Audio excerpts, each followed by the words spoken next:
Inverting input voltage, inverting input voltage, और ये दोस्तों नॉन इन्वर्टिंग इनपुट वोल्टेज, कि हम इसको किस टेक्नोलॉजी से बनाए, है ना, वो आपको खाली इतना बता देगा कि कैसे इसको यूज करेंगे। तो दोनों को हम लोग सीरीज में कनेक्ट करने के लिए, दो ऑप-एम्प को कनेक्ट करने के लिए, एक दूसरे से जोड़ने के लिए एनसिट मतलब ये वाला टर्मिनल 2 दिया गया। ऑप-एम्प का इस्तेमाल इन्वर्टिंग में किया जाता है, यानी दो सिग्नल को उल्टा दिखाने के लिए, अगर एक सिग्नल पॉजिटिव है तो दूसरा सिग्नल नेगेटिव, आउटपुट वोल्टेज भी output in the given circuit. ठीक है, चलिए इसमें लगा। अब पहले पहचानिए कि ये कौन सा सर्किट दिया है। हेलो दोस्तों, क्या हाल चाल, सब बढ़िया ना। मेरा नाम है रुपेश परमार महतो और आप सभी का हमारे अपने प्यारा से यूट्यूब चैनल में बहुत बहुत स्वागत है। दोस्तों आज की वीडियो में मैं आपको बताने वाला हूं डिप्लोमा 3rd सेमेस्टर का एनालॉग एंड डिजिटल इलेक्ट्रॉनिक्स में। ये है आपका दोस्तों, हम लोग सिलेबस को काफी ज्यादा खत्म कर चुके हैं। लास्ट का मात्र 2 टॉपिक बचा हुआ था, जिसमें है आपका ओपाम ऑपरेशनल एम्पलीफायर और दूसरा बचा हुआ है दोस्तों आपका टाइमर 555 आईसी। तो आज दोस्तों मैं आपको ओपाम खत्म करके दूंगा। ओपाम में 2 वीडियो में बना रहा हूं।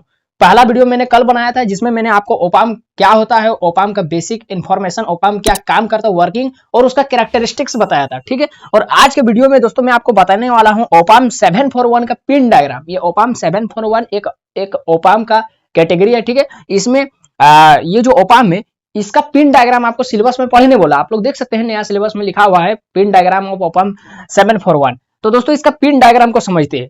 ठीक है, तो इसका पिन डायग्राम क्या है उसको सब कुछ हम लोग बनाएंगे, और साथ ही साथ दोस्तों इसी वीडियो में मैं आपको बताऊंगा ओपाम 741 या फिर सिंपल सा इसका ओपाम का ऑपरेशनल एम्पलीफायर का एप्लीकेशंस, यानी इसका यूज कहां कहां किया जाता है, किन किन कामों में किया जाता है। मैंने आपको बताया था कि ओपाम का यूज करके हम लोग बहुत सारा अर्थमेटिक ऑपरेशन कर सकते हैं। जैसे हम लोग जोड़ सकते हैं दो सिग्नल को घटा सकते हैं, दो सिग्नल को इंटीग्रेट कर सकते हैं, और यहाँ तक दो सिग्नल को डिफरेंशिएट भी कर सकते हैं, या फिर दो सिग्नल के बीच में कंपैरिजन भी कर सकते हैं, है ना। तो इतना सारा काम हम लोग कर सकते हैं दोस्तों। तो इन सारी चीजों को आज मैं आपको डिटेल में समझाऊंगा एकदम। कल का वीडियो में मैंने उतना मतलब ये सब नहीं बताया था, कल का वीडियो बेसिक था। आज के वीडियो में मैं आपको हर चीज ओपाम से रिलेटेड क्लियर कर दूंगा। तो आप वीडियो में एकदम अंत तक जरूर बने रहिए। तो चलिए शुरू करते हैं।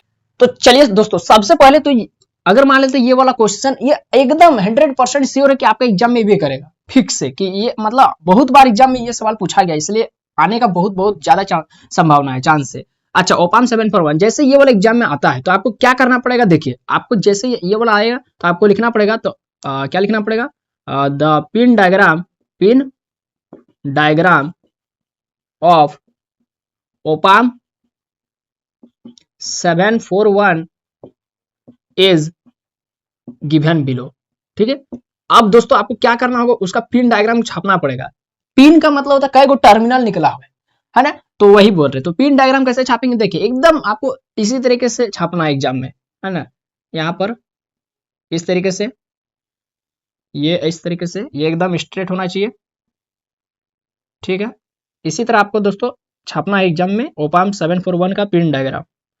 और यहां से दोस्तों 3 गो इधर 4 टांग और इधर 4 टांग, टोटल 8 गो पैर होता है इसका। ठीक है, ये 1 गो 2 गो 3 गो 4 गो, ये 4 गो पैर इसका है। इधर से भी, इधर से नीचे से 5 गो 6 गो 7 8, ये दोस्तों 8 गो पैर है इसका। ठीक है, 8 गो पैर, 4 गो करके 8 गो पैर दो तरफ। तो ये जो है दोस्तों, ये आपका है DIP यानी डुअल इन लाइन पैकेज। ठीक है, इसका दोनों तरफ क्या है दोस्तों, एक लाइन के दोनों तरफ इसका टर्मिनल से निकला हुआ है, इसीलिए इसको डुअल इन मतलब लाइन कहते हैं, DIP पैकेज कहते हैं इसको। ठीक है, DIP ये भी आपका MCQ में पूछ सकता है, तो आप लोग ध्यान रखेगा, है ना। तो इस टर्मिनल का नाम देते ही तो सब एकदम बराबर है ना, कोई छोटा बड़ा नहीं है, सब एकदम बराबर है। क्या टर्मिनल, कौन सा टर्मिनल क्या काम करता है, सब कुछ मैं बताऊंगा। तो ये हो गया पहला टर्मिनल, टर्मिनल नंबर 1, ये टर्मिनल 2, ये 3, ये 4, ये 5 6 7 8, 8 गो टर्मिनल है। तो दोस्तों अगर मान लेते ये वाला आप लोग दुकान से खरीद के लाए, ठीक है, मिल जाता दुकान में, तो आपको आप लोग पहचानेंगे कैसे कि कहां पर 1 2 3 ये लिखा नहीं रहता, ये आपको अपने से पहचानना होगा, है ना। तो कैसे पता चलेगा कि ये वाला 1 है ना, ये वाला 1 है, एकदम फिक्स रहता है कि यही वाला 1 है, लेकिन पहचानेंगे कैसे। तो यहाँ पर एगो सर्कल जैसा बना रहता है। ठीक है, आप लोग गूगल में या फिर मैंने जो आपको फोटो भेजा है, मैंने फोटो चिपकाया है थंबनेल में, वहां पर देखिए इस तरीके से एगो वहां पर होल किया हुआ होगा, उससे आपको पहचानना है कि ये इधर से काउंट करना शुरू करना, 1 2 3 4 5 6 7 8। ठीक है, तो ये जो पहला जो टर्मिनल है दोस्तों, इस पहला टर्मिनल को हम लोग क्या कहते हैं, ये जो पहला टर्मिनल है, पहला और 5वां, ये दोनों है आपका ये दोनों है आपका नल ऑफसेट, नल ऑफसेट, ये वाला भी नल ऑफसेट। क्या होता है नल ऑफसेट, सब कुछ मैं बताऊंगा, सब कुछ आपको अभी क्या क्या है वो सब खाली जानिए। नल ऑफसेट, नल ऑफसेट, ठीक है। और अच्छा दूसरा, दूसरा क्या है दोस्तों, ये जो है दूसरा वो नेगेटिव भी इनपुट है मतलब, और ये है तीसरा है पॉजिटिव भी इनपुट, मतलब ये है आपका inverting, inverting input voltage, inverting input voltage, और ये दोस्तों non inverting input voltage, non inverting input voltage. चौथा है दोस्तों आपका माइनस VEE, मतलब negative voltage supply to the opamp, opamp को दिया गया नेगेटिव वोल्टेज सप्लाई। और ये है दोस्तों पांचवा हो गया। छठा है दोस्तों यहां से आपको आउटपुट मिलेगा, आउटपुट ऑफ द ओपाम। सातवां है दोस्तों आपको यहां पर लिखना है पॉजिटिव VCC, यानी यहां से आपको आउटपुट में पॉजिटिव वोल्टेज सप्लाई मिलेगा। अच्छा आठवां है दोस्तों, आठवां क्या है, ये है NC, मतलब नॉट इन यूज, या फिर NC का मतलब होता है नॉट कनेक्टेड। तो दोस्तों ये जो आपका पिन डायग्राम जो है ना, ये आपको इसके अंदर में क्या है वो सब तो आपको जानना नहीं है, और ना ही कोई कंपनी बताती है कि इसके अंदर में हम इसको बनाए तो कैसे बनाए। कोई भी टेक्नोलॉजी शेयर नहीं करती है, खाली वो कोई भी आप लोग दुकान में कोई भी इलेक्ट्रॉनिक डिवाइस खरीदने जाते हैं तो उसके साथ साथ पहले के समय में क्या होता था, जैसे आप लोग कुकर खरीद के लाए तो कुकर में वो कागज मिलता था, वो कागज तो क्या है 7-8 पेज का किताब जैसा रहता था, इतना छोटा, क्या रहता था मैनुअल, है ना।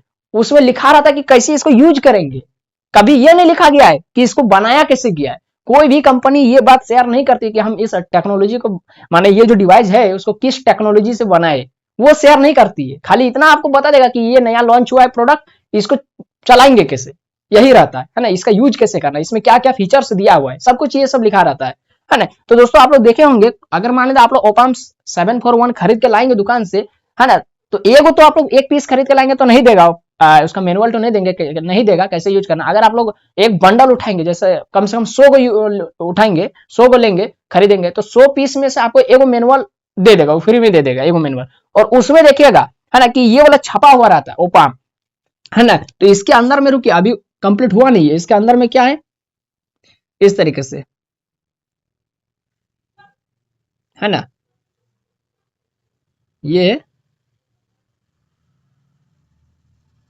ये छठा है आउटपुट 6, और ये वाला है दोस्तों आपका जो पॉजिटिव जो नेगेटिव जो वोल्टेज सप्लाई है, ये डॉटेड डॉटेड लाइन इस तरीके से जाता है।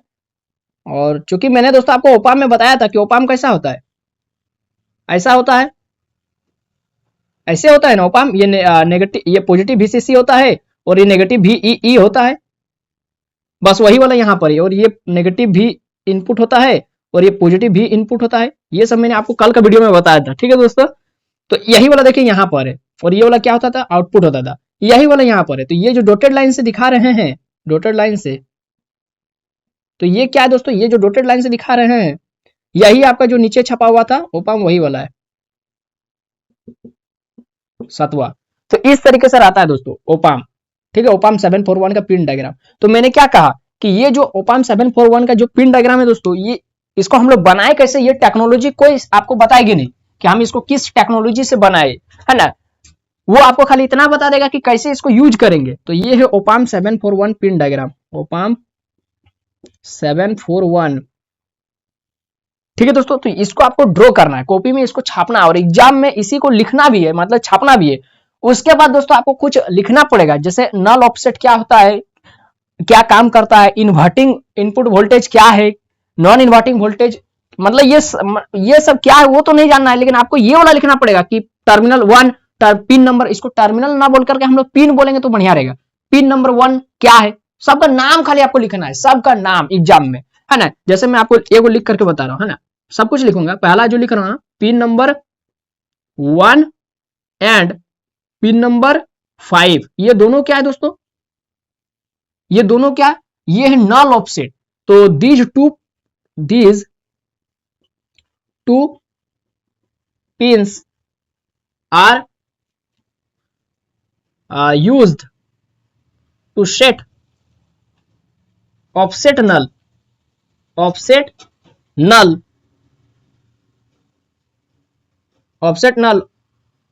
ऑफ आउटपुट या offset null in output.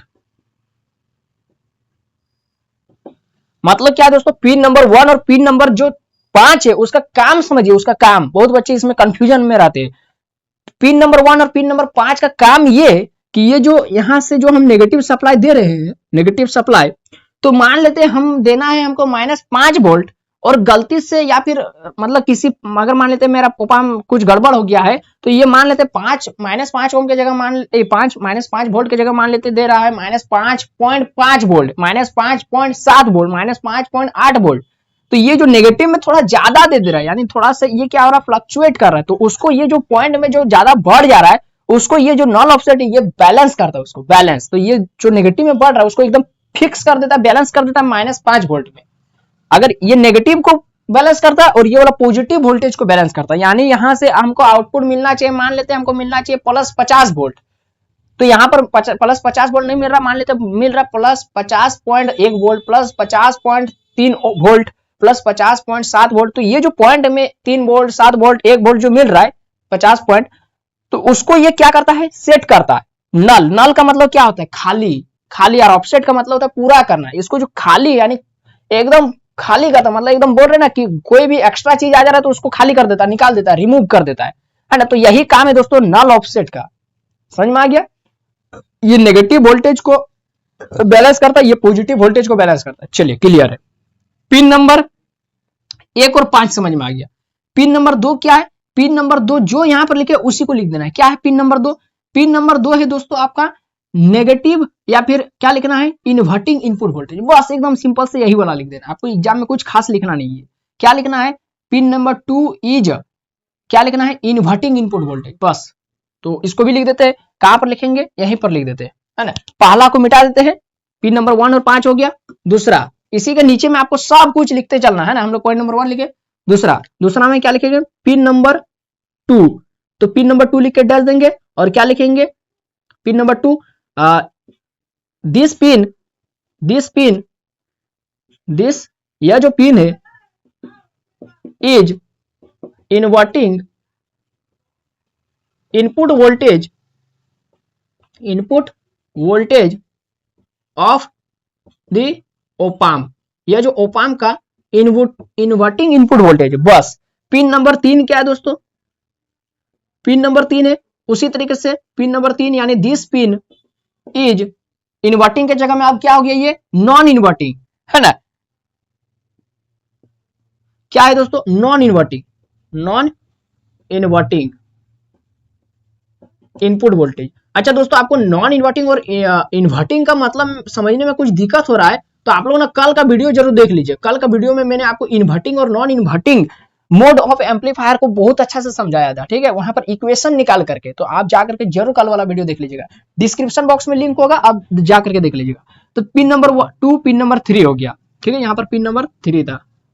Pin number 4 क्या दोस्तों, पिन नंबर 4 है नेगेटिव वोल्टेज सप्लाई टू ओपाम को दिया गया नेगेटिव वोल्टेज सप्लाई। तो इसको लिखते हैं, इसको आप लोग लिख लीजिए, इसको दोनों को लिख लिए होंगे। चलिए आगे देखते हैं। ये जो पिन नंबर यानी सारा पिन का क्या क्या नाम है खाली वो लिखना है, और अगर आपको काम पता है तो आप जिसका काम है उसको काम भी लिख सकते हैं ना, जिसका काम है उसका काम को भी लिख सकते हैं। चौथा पिन नंबर 4, तो this pin is this pin is the negative input voltage supply negative input voltage supply to the ओपाम, ये ओपाम को दिया गया नेगेटिव वोल्टेज सप्लाई। उसी तरह से पिन नंबर 6 क्या है दोस्तों, 5 का बात तो मैंने कर ही दिया था, 1 और 5। 6 नंबर क्या है, 6 नंबर वो पिन है जिससे हमको इनपुट मिलेगा। तो पिन नंबर 6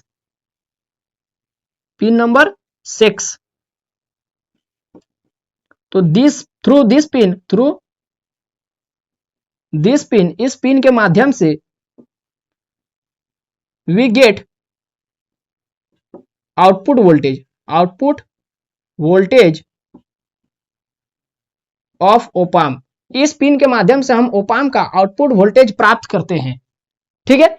6 को पिन हो गया। 7वां पिन क्या है, यह ओपाम का पॉजिटिव इनपुट वोल्टेज सप्लाई, ये ओपाम का input positive input voltage supply, बस ये जो नेगेटिव लिखे थे यहाँ पर पॉजिटिव लिख दीजिए, तो दोनों को लिख लीजिए, हो गया।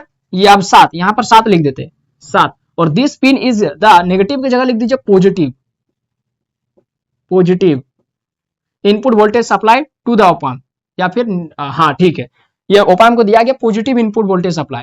8वां पिन क्या है दोस्तों, तो यहाँ 6 के जगह में लिख देते हैं 8वां पिन। 8वां पिन क्या है दोस्तों, 8वां पिन एक ऐसा पिन है नॉट कनेक्टेड, इसका एनसी का फुल फॉर्म होता है नॉट कनेक्टेड, यानी एक ऐसा पिन है जिसका मतलब कोई काम नहीं है, आप इससे कोई भी काम नहीं कर सकते, इसका कोई काम नहीं है, नॉट इन यूज या फिर नॉट कनेक्टेड, इसको किसी टर्मिनल से कनेक्ट नहीं करना है, पूरा सर्किट में किसी से कनेक्ट नहीं करना। हाँ लेकिन फिर भी आप इसका यूज कर सकते हैं। ये किस लिए दिया गया है, ताकि तब फिर आप लोग बोलेंगे सर ये वाला किस लिए दिया गया, तो आप लोग यदि बोलेंगे कि सर ये वाला किस लिए दिया गया, तो इसका सही आंसर है कि अगर मान लेते एक ओपाम से कहीं पर काम नहीं बन रहा है तो एक और ओपाम को सीरीज में कनेक्ट करना है, तो यहाँ पर एक और ओपाम का उसमें भी तो एनसी टर्मिनल होगा, उसमें भी तो दूसरा ओपाम लेंगे, है ना। 1 2 3 4, 1 2 3 4। अब इसको उल्टा करके तो इधर जो आपका इधर जो इसका होल्ट होता है, अब इसका होल्ट इधर आ गया, है ना, इधर आ गया, तो इधर 1 रहेगा, इधर 2 3 4 5 6 7 8, तो इसका देखिए 8वां किधर आया, एनसी, इसका एनसी इधर है और इसका एनसी इधर है, तो दोनों को हम लोग सीरीज में कनेक्ट करने के लिए, दो ओपाम को कनेक्ट करने के लिए, एक दूसरे से जोड़ने के लिए एनसी मतलब ये वाला टर्मिनल टू दिया गया, ये वाला पिन टू दिया गया, है ना, बस। और इसका कोई सर्किट में किसी तरीके का कोई काम नहीं है, तो it is not in use, it is या this pin is not in use, this pin is not in use, इस पिन का कोई यूज नहीं है, ठीक है। तो दोस्तों ये हो गया आपका पिन डायग्राम खत्म हो गया, बस इतना ही था पिन डायग्राम। अब दोस्तों इसका मैं आपको बताऊंगा क्या एप्लीकेशंस, ठीक है, एप्लीकेशंस में बताऊंगा कि ओपाम 741 का एप्लीकेशन या फिर नॉर्मल से ओपाम का एप्लीकेशन क्या है। तो इतना अगर आप लोग लिख ले होंगे, तो इतना आप लोग लिख लिए तो स्क्रीनशॉट ले लीजिए, नहीं लिखे तो, और चलिए मैं आपको मिटा करके इसका एप्लीकेशंस बताता हूं।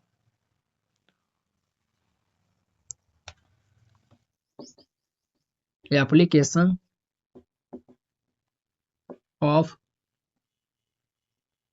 ओपाम, तो देखते हैं दोस्तों इसका एप्लीकेशंस, तो लिखेंगे the following important applications of op amp, the following important, आप लोग भी लिखते चलिए, है ना, एप्लीकेशंस ऑफ ओपाम, ओपाम का निम्नलिखित महत्वपूर्ण एप्लीकेशन से। पहला दोस्तों इसका जो मेन जो एप्लीकेशन है जो आपका सिलेबस में दिया हुआ है टोटल 6 गो, है ना। तो पहला है दोस्तों इसका है इन्वर्टिंग, दूसरा है दोस्तों इसका सम्मर, क्या होता है सबके बारे में मैं आपको बताऊंगा, एडर, हर एक चीज को एक्सप्लेन करूंगा, अभी खाली नाम लिख दे रहा हूं फिर एक्सप्लेन भी करूंगा। तीसरा क्या है दोस्तों, इन्वर्टर हो गया, इन्वर्टिंग हो गया, दूसरा क्या हो जाएगा, इन्वर्टिंग हो गया, दूसरा क्या हो गया, सम्मर हो गया, तीसरा क्या हो जाएगा दोस्तों, डिफरेंशिएटर,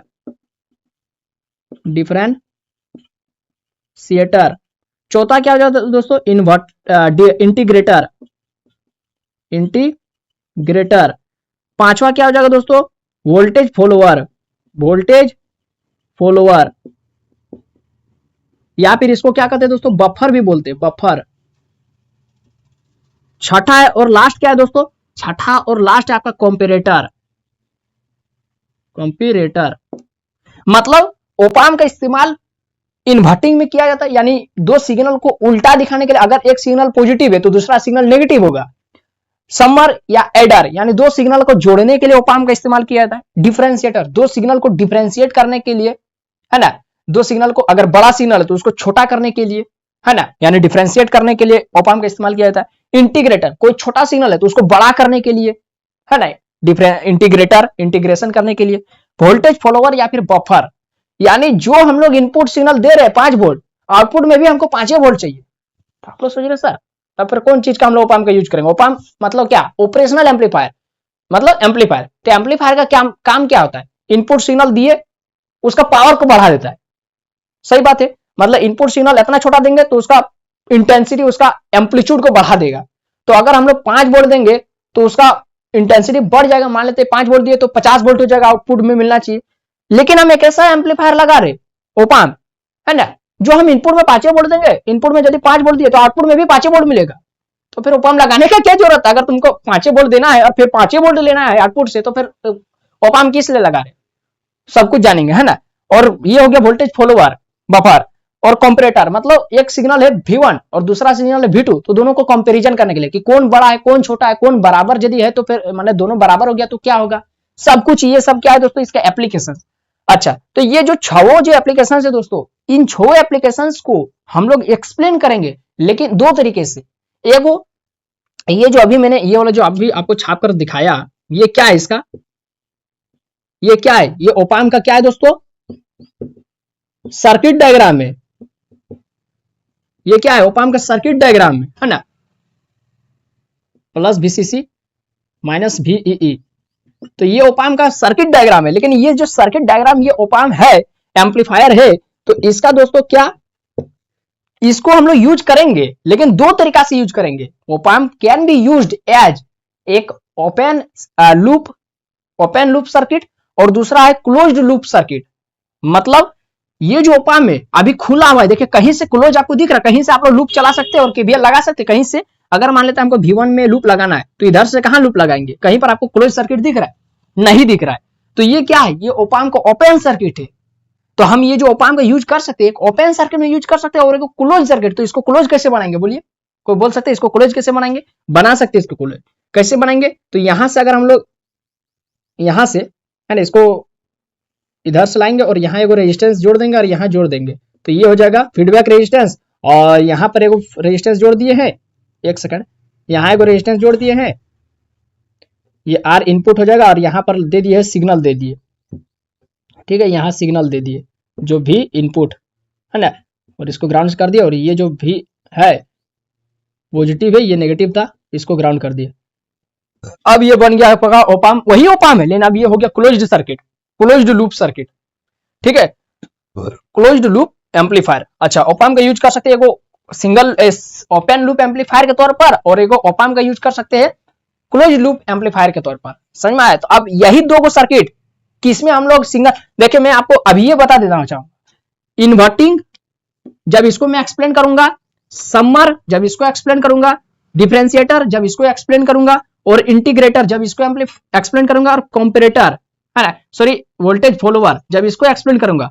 तो जितना ये पांचों में मैं जो सर्किट यूज करूंगा ओपाम का, वो रहेगा आपका क्लोज्ड लूप एम्पलीफायर, मतलब क्लोज्ड लूप सर्किट रहेगा, ठीक है, इसका यूज करूंगा ये पांचों को एक्सप्लेन करने के लिए। और ये जो कंपैरेटर है दोस्तों, इसको जो एक्सप्लेन करूंगा कि दो सिग्नल, ये जो V इनपुट है, नेगेटिव V इनपुट और पॉजिटिव V इनपुट है ना, ये पॉजिटिव V इनपुट दोनों आपका बराबर रहेगा कि दो कौन बड़ा है कौन छोटा है, कौन ज्यादा हैवी है कौन कम हैवी है ना। तो उसके समय में, उस समय मैं इसको क्लोज सर्किट से माने क्लोज सर्किट का यूज करके एक्सप्लेन नहीं करूंगा, उस समय मैं इसका ओपन सर्किट का यूज करूंगा, ओपन सर्किट को लेकर के समझाऊंगा, ठीक है। तो ये बेसिक से मैंने आपको पहले ओवरव्यू दे दिया कि हम लोग करने क्या वाले। चलिए अब करते इंटीग्रेटिंग, कि कैसे हम लोग दो सिग्नल को इंटीग्रेट सॉरी इन्वर्ट करेंगे। अगर मान ले हमको, मेरा मकसद क्या, मेरा मकसद है अगर V इनपुट मेरा पॉजिटिव है ना, ये V इनपुट पॉजिटिव है, तो जो आउटपुट में हमको, आउटपुट नहीं मतलब ये जो दो सिग्नल है, दो सिग्नल में से हमको एक यदि इनपुट है माने पॉजिटिव है, तो दूसरा हमको नेगेटिव दिखाना पड़ेगा, दूसरा नेगेटिव दिखाना पड़ेगा, इस तरीके से।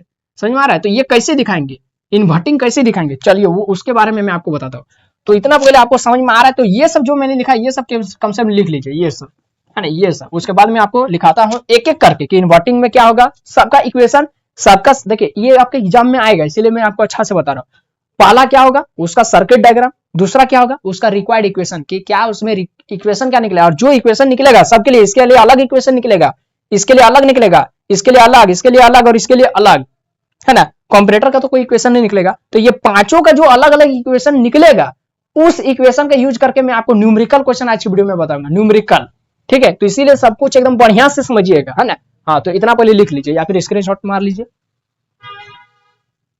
हाँ, तो दोस्तों अब देखिए, ये जो मैंने अभी क्या कहा कि ओपाम, ये जो छो जो एप्लीकेशन को समझने के लिए ओपाम का कौन सा सर्किट का यूज करेंगे, तो इसके लिए ओपाम का ओपन लूप एम्पलीफायर और क्लोज लूप एम्पलीफायर की तरह यूज कर सकते हैं। यानी ओपाम ये भी एप्लीकेशन के ही अंदर में आ रहा है, यानी ओपाम, इसको भी लिखिए आप लोग, can be used as open loop amplifier और क्लोज्ड लूप एम्पलीफायर। ठीक है, चलिए आप सबसे पहले देखते हैं ओपन लूप एम्पलीफायर में, एरो दे दीजिए और लिखिए open loop amplifier. Open loop amplifier में ओप एम्प का कैसे यूज करते हैं, किस तरीके से यूज करते हैं? तो ओपन लूप एम्पलीफायर में सबसे पहले तो इसका सर्किट डायग्राम छापना पड़ेगा। ठीक है, ये हो गया आउटपुट, भी आउटपुट, ये हो गया इनपुट। ठीक है, ये नेगेटिव इनपुट, ये पॉजिटिव इनपुट, ये ओपन लूप। ठीक है, ये अभी क्या है दोस्तों, ओपन लूप है। ठीक, ओपन लूप, तो ये नेगेटिव है, ये पॉजिटिव है। हमेशा याद रखना ऊपर में जो है वो नेगेटिव ही रहेगा, हमेशा ऊपर में नेगेटिव, इसमें कंफ्यूज नहीं होना है ना। पहले पॉजिटिव नहीं लिखना है, पहले नेगेटिव। अच्छा, ओपन लूप, तो ओपन लूप में हम लोग को फॉर्मुला है दोस्तों, मैंने आपको कल एगो या नेक्स्ट उससे पहले मैंने आपको एक फॉर्मुला बताया था। भी आउटपुट का फॉर्मुला होता है, कल ही बताया था। क्या बताया था? ए भी पॉजिटिव माइनस भी नेगेटिव, ये वाला फॉर्मुला मैंने बताया था। आउटपुट जो निकलेगा ये वाला, उसका फॉर्मुला, उसी फॉर्मुला का भी यूज होगा। ठीक है, तो हम लोग क्या करेंगे दोस्तों, सबसे पहले हम लोग क्या करेंगे, तो यहाँ पर दे देते हैं इनपुट सिग्नल देते हैं, इन्वर्टिंग टर्मिनल में इनपुट सिग्नल दे देते हैं, इन्वर्टिंग टर्मिनल में इनपुट सिग्नल दे देते हैं, भी इनपुट। अब जैसे यहाँ वोल्टेज सोर्स यानी सिग्नल दे रहे दोस्तों, तो निकलेगा क्या, करंट फ्लो करने लगेगा सर्किट में, इस तार में करंट फ्लो करने लगेगा। कितना करंट? आई इनपुट। ठीक है, आई इनपुट करंट फ्लो करने लगेगा। ठीक है, और ये जो भी प्लस पॉजिटिव है वो क्या रहेगा, तब फिर ग्राउंड रहेगा। ये हम लोग नॉन इन्वर्टिंग इन्वर्टिंग मोड में कनेक्ट किए। ठीक है, इन्वर्टिंग मोड में सिग्नल कहाँ दिया जाता है, इन्वर्टिंग टर्मिनल में दिया रहता है। और इन्वर्टिंग टर्मिनल कौन सा है, जो नेगेटिव में, और नॉन इन्वर्टिंग जो पॉजिटिव है। ये सब मैंने आपको बताया था। चलिए अब यहाँ पर तो जैसे इसको हम लोग सिग्नल देंगे, ठीक है, अब यहाँ पर देखिए क्या हो रहा है, ये वाला फॉर्मुला यूज कीजिए। चूंकि हम लोग जानते हैं भी आउटपुट का फॉर्मुला होता है ए भी पॉजिटिव माइनस भी नेगेटिव। चलिए लगाते हैं, तो भी आउटपुट बराबर क्या निकलेगा, ए का वैल्यू तो यही रहेगा, और यहाँ पर क्या लिखना है दोस्तों, भी पॉजिटिव। भी पॉजिटिव मतलब ये वाला, तो ये किससे कनेक्ट है, ग्राउंड से। और ग्राउंड का वोल्टेज कितना होता है, 0 वोल्ट, 0 प्लस, आज प्लस नहीं, यहाँ पर भी पॉजिटिव था, बीच में माइनस, भी नेगेटिव। तो भी नेगेटिव में क्या है वैल्यू, इसको भी इनपुट के जगह में आप लिख दीजिए V1 लिख दीजिए, सबसे बढ़िया रहेगा V1। तो यहाँ पर भी नेगेटिव का वैल्यू क्या हो जाएगा, V1। तो भी आउटपुट का वैल्यू क्या हो जाएगा, है ना। तो यहाँ पर एक सेकंड भी आइए रहने दीजिए, भी इनपुट, भी इनपुट, हाँ, तो ए माइनस ए भी आई। तो यहाँ पर दोस्तों भी आई का वैल्यू निकाल लीजिए, तो आपका क्या बचेगा, यहाँ पर क्या बचेगा, भी आई का वैल्यू निकालेंगे तो ये इस तरीके हो जाएगा, आउटपुट बटा माइनस, इस तरीके से हो जाएगा माइनस भी आउटपुट बटा ए। अब ये जो दोस्तों ये ए जो है ना, ए क्या होता है, मैंने आपको बताया था, ओपन लूप वोल्टेज गेन, यानी जो आपका गेन यानी जो आउटपुट में मिल रहा है, वो जो आउटपुट डिफरेंस होता है ना, डिफरेंस यानी कितना गुना बढ़ा दिया आपका सिग्नल। यहाँ पर दिए, मान लेते 5 वोल्ट का सिग्नल दिए, तो वो एम्पलीफाई होकर 50 वोल्ट का सिग्नल बन गया, है ना।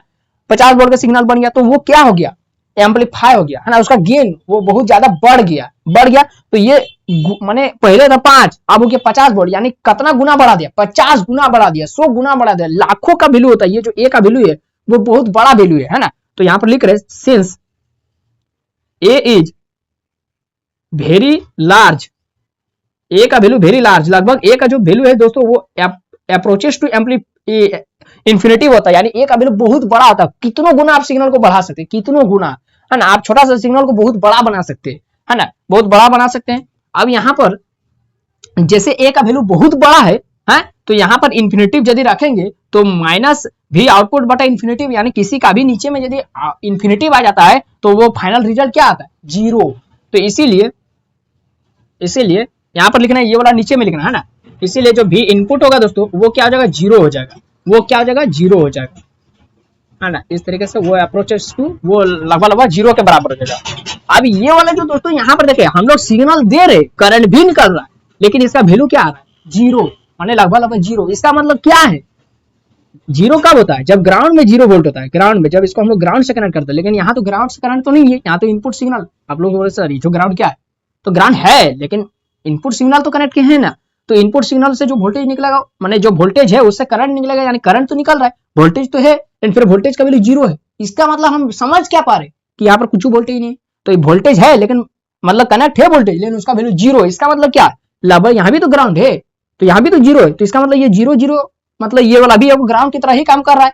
तो इस ग्राउंड को बोलेंगे दोस्तों ये ग्राउंड नहीं है, यहाँ पर वोल्टेज कनेक्ट है, यहाँ पर सिग्नल दिया जा रहा है लेकिन उसका बिहेवियर ग्राउंड की तरह है, इसीलिए इसको हम लोग बोलेंगे वर्चुअल ग्राउंड। वहां ग्राउंड नहीं है लेकिन वो ग्राउंड की तरह बिहेव कर रहा है, इसलिए इसको बोलेंगे वर्चुअल ग्राउंड। ये जो वोल्टेज मिला दोस्तों वो वर्चुअल वोल्टेज मिला, वर्चुअल ग्राउंड है ना। हाँ ठीक है, तो ये भी इनपुट हो गया आपका 0 वोल्ट। ठीक है, इतना आप लोग समझ में आ गया, इतना आप लोगों को समझ में आ गया। तो अगर मान लेते आप लोग बोलिए कि यहाँ पर वोल्टेज 0 वोल्ट है तो फिर करंट कहां से आएगा? करंट आएगा? अगर वोल्टेज 0 है तो फिर करंट कहां से आएगा? करंट नहीं आएगा। तो इसीलिए करंट का भी जो वैल्यू होगा दोस्तों, करंट जो इनपुट है वो वाला भी क्या हो जाएगा? अब सिमिलर टू 0 एम्पियर हो जाएगा, कोई करंट नहीं है। इसका मतलब क्या, इस सर्किट में जो भी इसका मतलब क्या, इस सर्किट में जो इनपुट करंट है वो भी एक तरीके से 0 है, वोल्टेज नहीं तो फिर करंट कहां से आएगा? तो ये हो गया दोस्तों। तो ये हो गया आपका ओपन लूप एम्पलीफायर। ठीक है, इस तरीके से देखिए ओपाम का इस्तेमाल किया गया ओपन लूप एम्पलीफायर। अब इसी का जैसा मैं आपको क्या बता रहा हूँ, क्लोज लूप एम्पलीफायर बता रहा हूँ। ठीक है, क्लोज लूप। तो ये हो गया, इसको आप लोग नोट कर लिए होंगे। ठीक है, अब कुछ नहीं करना, यहाँ पर ओपन को मिटा करके क्लोज लिख देना। क्लोज में देखिए क्या डिफरेंस हो रहा है, क्या अंतर देखने को मिल रहा है क्लोज लूप एम्पलीफायर। तो यहाँ पर क्या करेंगे, क्लोज लूप में इनपुट सिग्नल कनेक्ट है। ठीक है, इसमें एगो रजिस्टर लगा दीजिए। ठीक है, और यहां से एगो सिग्नल, मतलब यहां से एगो टर्मिनल निकाल करके इसको फीडबैक रेजिस्टेंस लगा दीजिए, एक और रेजिस्टेंस, फीडबैक रेजिस्टेंस। और फीडबैक रेजिस्टेंस से जो करंट जा रहा है वो है आपका IF यानी फीडबैक करंट। ठीक है, और दोस्तों यहां से जो करंट जा रहा है वो भी इनपुट से करंट जा रहा है, क्या? आई इनपुट जा रहा है। लेकिन इधर से आई इनपुट जा रहा है और उधर से IF यानी फीडबैक करंट आ रहा है। तो यहां पर इस पॉइंट पर क्या होगा, दोनों जीरो हो जाएगा, क्योंकि दोनों का वैल्यू जो होता है वो बराबर होता है। IF और आई इनपुट का जो वैल्यू होता है, फीडबैक करंट और इनपुट इसका जो वैल्यू होता है वो लगभग सेम होता है, एकदम सेम होता है। इसलिए यहाँ पर जो आपका करंट होगा दोस्तों वो 0 एम्पियर होगा। और यहाँ पर यदि 0 एम्पियर करंट है तो यहाँ पर वोल्टेज भी क्या होगा, 0, वोल्टेज भी 0 होगा। तो यहाँ पर इस पॉइंट यहाँ पर ध्यान दीजिए, इस पॉइंट में 0 वोल्ट, इसका मतलब क्या है, यहाँ पर ग्राउंड कनेक्ट है, यहाँ पर ग्राउंड है, इसका मतलब ग्राउंड है ना। हाँ, तो इसका मतलब यहाँ पर क्या है दोस्तों, ग्राउंड है। अच्छा, ग्राउंड है तो यहाँ पर 2 लूप लगेगा, क्योंकि क्लोज लूप में लूप लगाना पड़ेगा ना, और KVL लगाना पड़ेगा। तो इस लूप में पहले इनपुट साइड में लूप लगाते हैं, फिर ये यहाँ से जो आउटपुट साइड बन रहा है इसमें लूप लगाते। तो यहाँ से शुरू कर रहा है ना, यहाँ से पॉजिटिव, ये आउटपुट क्या है, ये ग्राउंड और इसके बीच का वोल्टेज है, भी आउटपुट क्या है, ग्राउंड क्या, ये ग्राउंड का और इसके बीच का वोल्टेज है भी आउटपुट। तो ये क्या दोस्तों, यहाँ से लूप लगाएंगे। ठीक है, ये भी output plus IF Guna RF बराबर 0। ठीक है, यहाँ फिर ग्राउंड में पहुंच गया, तो यहाँ पर लूप लगाएंगे। ठीक है, मतलब आपको अगर नहीं समझ में आ रहा तो जितना मैं जिस तरीके से कर रहा आप लोग खाली उतना रिवीजन कर लीजिएगा, है ना, एग्जाम में लिखने के लिए, क्योंकि ये पक्का आपका एग्जाम में आएगा ही आएगा, है ना। इसलिए आप लोग रिवीजन जरूर कर लीजिएगा, है ना। एकदम मैं किसी वेबसाइट से नहीं बता रहा, एकदम स्टैंडर्ड बुक से बता रहा, है ना, VK मेहता से। इसीलिए आप लोग एकदम निश्चिंत होकर के समझते चले, कोई गलत नहीं बताया जा रहा है। उसके बाद देखिए, तो यहाँ पर इनपुट साइड में लूप लगाते हैं, इनपुट साइड में तो KVL यूजिंग KVL का यूज करते हैं। तो चलिए इनपुट साइड में लूप लगाते हैं। तो ये क्या लगाते हैं, तो यहां देखिए ये कौन सा टर्मिनल से पहले शुरू कर रहे हैं, मतलब इधर से जा रहे हैं, लूप लगा रहे हैं इधर से यहां तक, इस पॉइंट तक, इधर से इस पॉइंट तक। तो ये देखिए पहले हमको ये भी इनपुट है, उसका कौन सा टर्मिनल मिला, नेगेटिव टर्मिनल मिला ना पॉजिटिव, इधर है पॉजिटिव, इधर नेगेटिव। तो हमको पहले इधर से जा रहे हैं तो इधर कौन सा टर्मिनल मिला, नेगेटिव, तो हो जाएगा -B इनपुट नेगेटिव में। फिर जा रहे हैं plus I input Guna R input बराबर हो गया, इस पॉइंट में फिर पहुंच गए तो 0। तो ये हो गया दोस्तों, I इनपुट बराबर हो गया, V उधर चल जाएगा तो प्लस पॉजिटिव हो जाएगा, और ये R गुना में हो जाएगा, तो गुना में है तो भागा में हो जाएगा। तो ये जो दोस्तों ये इनपुट का मेरा करंट का निकल गया। अब ये इनपुट साइड में भी लूप लगा, रुकिए अभी आउटपुट साइड में भी लूप लगाते हैं, आउटपुट साइड।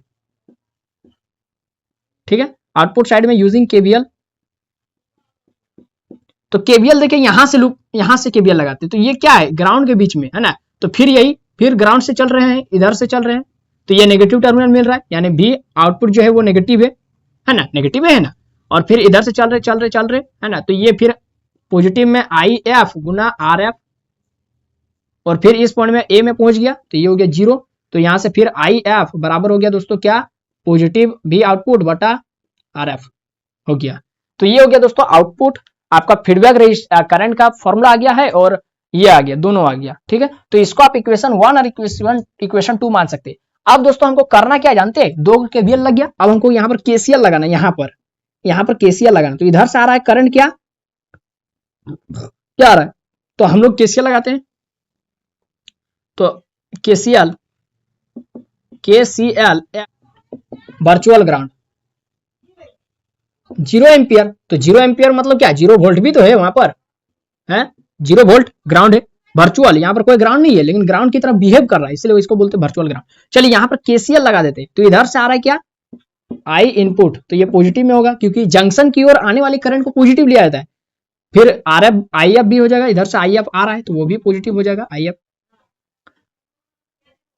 माइनस, माइनस क्या होगा, माइनस इधर से जो इतना आ रहा है और इधर से जितना आ रहा है तो कट करके दोनों इधर जा रहा है, और इधर भी कितना आ रहा है दोस्तों, 0।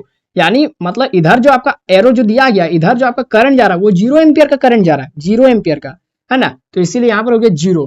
नहीं समझ में आया, 0 यहाँ कैसे हुआ, ये इधर से आ रहा है और ये इधर से आ रहा है ना, तो दोनों करंट जो है ना IF और I इन वो बराबर है ना। तो ये वर्चुअल ग्राउंड है यहाँ पर, यानी 0 वोल्ट, तो 0 वोल्ट से करंट कितना निकलेगा, 0 एम्पियर। तो इसीलिए यहाँ पर जो एरो में जो करंट जा रहा है, तो क्या अभी आप लोग को समझ में नहीं आएगा, यहाँ पर लिख दीजिए 0 वोल्ट और यहाँ लिख दीजिए 0 एम्पियर, यानी ये जो करंट जा रहा है वो 0 एम्पियर, आप समझ में आ जाएगा। तो इस तरीके से हम लोग क्या लिखेंगे दोस्तों, IF का वैल्यू निकाल रहे हैं, तो IF हो जाएगा उधर जाके negative I in, negative I इन हो जाएगा। चलिए तो अब IF का क्या वैल्यू निकाले, V0 बटा RF बराबर I इन का क्या वैल्यू निकाले, VI बटा RI, वो भी नेगेटिव में। तो यहां से RF का वैल्यू हमको चाहिए, सॉरी ये V0 का वैल्यू चाहिए, आउटपुट वोल्टेज। तो आउटपुट ये RF भागा में उधर जाके गुणा में हो जाएगा, तो माइनस RF बटा RI और VI, बस यही वाला तो फॉर्मूला हमको निकालना था। तो दोस्तों ये वाला कुछ सेम टू सेम ऐसा नहीं दिख रहा है, ऐसा कैसा दिखना चाहिए, V आउटपुट का देखिए, हम मेरा पास अभी तो दो फॉर्मूला मिल गया V आउटपुट का, एगो ये वाला था मेरा पास, A V positive minus V negative, और एगो ये वाला आ गया, है ना, एगो ये वाला आ गया माइनस RF बटा RI VI। तो हम लोग ये वाला फॉर्मूला याद रखे थे, अब ये वाला भी याद रखना है, ठीक है। न्यूमेरिकल में आएगा, मतलब क्वेश्चन आएगा तो ये वाला फॉर्मूला का यूज होगा। चलिए तो ये बन गया दोस्तों, ये मेरा क्लोज लूप में बन गया। यहाँ पर इक्वेशन 1, यहाँ equation 2, using equation 1 and 2, using 1 and 2, ये सारा कुछ दोस्तों आपको एग्जाम में लिखना पड़ेगा, आएगा फिक्स आएगा।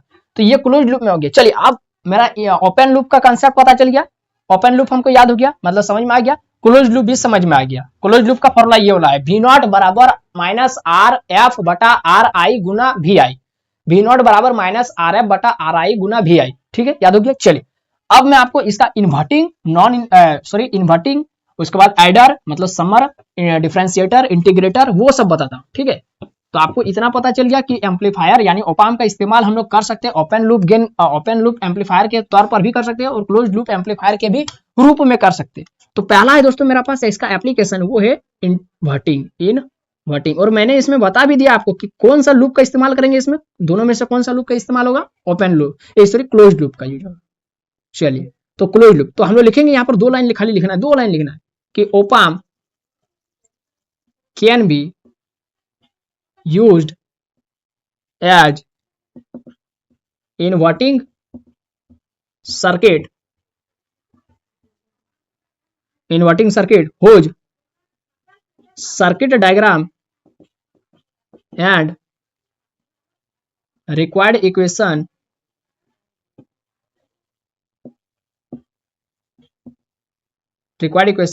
are given below, चलिए अब इसका सर्किट डायग्राम छापते हैं। चलिए इसका सर्किट डायग्राम छापते हैं, ड्रॉ करते हैं। तो यहां पर है क्या दोस्तों, एकदम ओपाम ड्रॉ करते हैं।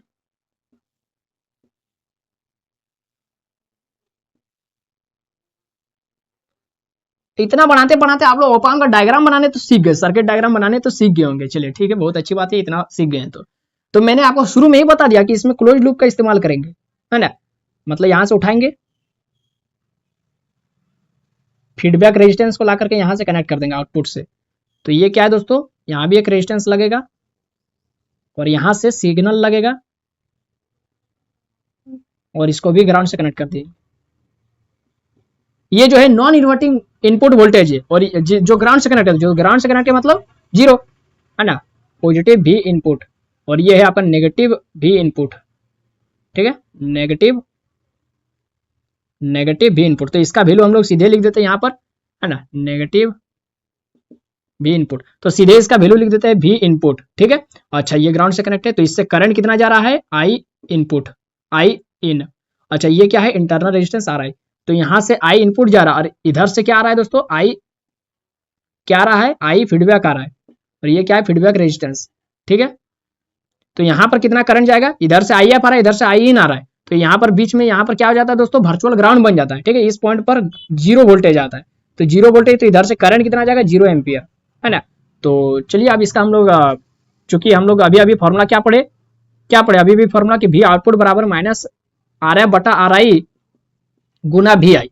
तो अब मैं आपसे एक सवाल पूछ रहा हूं कि इसको अगर आर एफ का वैल्यू अगर आर आई के वजह से बराबर हो जाए तो, अगर आर एफ का वैल्यू आर आई के बराबर हो जाए तो, अगर मान लेते हैं यहाँ पर प्लस 5 किलो ओम और यहाँ भी अगर प्लस 5 किलो ओम हो जाए तो, तब तो कट जाएगा, 5 कट जाएगा, 1 यानी खत्म। तो खत्म, तो सीधे भी आउटपुट क्या हो जाएगा, मतलब मैं बोल क्या रहा हूं कि if R F equal to R I then भी आउटपुट जो है वो बराबर हो जाएगा माइनस में भी इनपुट। देखिए आ गया इन्वर्टिंग, मतलब जो हम लोग से इन्वर्ट हो गया, सीधे इन्वर्ट लिख दीजिए ना, इन्वर्ट। जो इनपुट सिग्नल, जो सिग्नल दिए है ना, मतलब जो सिग्नल दिए इनपुट में और जो आउटपुट में सिग्नल मिला वही मिला, लेकिन नेगेटिव में मिला ना, तो यही तो हो गया इन्वर्ट। 5 वोल्ट देंगे तो उधर भी मिलेगा 5 वोल्ट मिलेगा, लेकिन किस में मिलेगा, नेगेटिव में मिलेगा। इन्वर्ट हो गया, उल्टा हो गया, ये हो गया मेरा काम खत्म, इन्वर्ट का काम खत्म, ये हो गया। एक तो आपको समझ में आ गया। और ये कौन सा सर्किट का यूज किया, ओपाम का कौन सा, क्लोज्ड सर्किट का यूज किया। तो पहला हो गया दोस्तों आपका इन्वर्टिंग हो गया। दूसरा क्या है, एडर या फिर सम्मर। इसको पहले लिख लीजिए, स्क्रीनशॉट लीजिए, ले लिखे दो, 1 2 3। दूसरा है दोस्तों सम्मर या फिर एडर, ठीक है। तो इसमें भी लिख देते कि op amp can be used as adder circuit where, जहां पर दोस्तों more than one signal can be added, जहां पर एक से अधिक सिग्नल को जोड़ा जा सकता है, ठीक है। तो द सर्किट डायग्राम या its circuit diagram and output equation या फिर रिक्वायर्ड इक्वेशन, जो लिखना है, output equation are given below. चलिए इसका भी सर्किट को ड्रॉ करते हैं। तो क्या लिख रहे हैं, बार बार लिख रहे हैं कि ओपाम कैन बी यूज्ड, यानी ओपाम का यूज कर सकते हैं, कहां, यहां, कभी इन्वर्ट करने में, कभी जोड़ने में, कभी इंटीग्रेट करने में, कभी डिफरेंशिएट करने में, यही तो इसका एप्लीकेशन है। हाँ तो इसका सर्किट को ड्रॉ करते हैं। तो देखिए ये पहले ओपाम को ड्रॉ करते हैं, ठीक है, पहले ओपाम छापते हैं।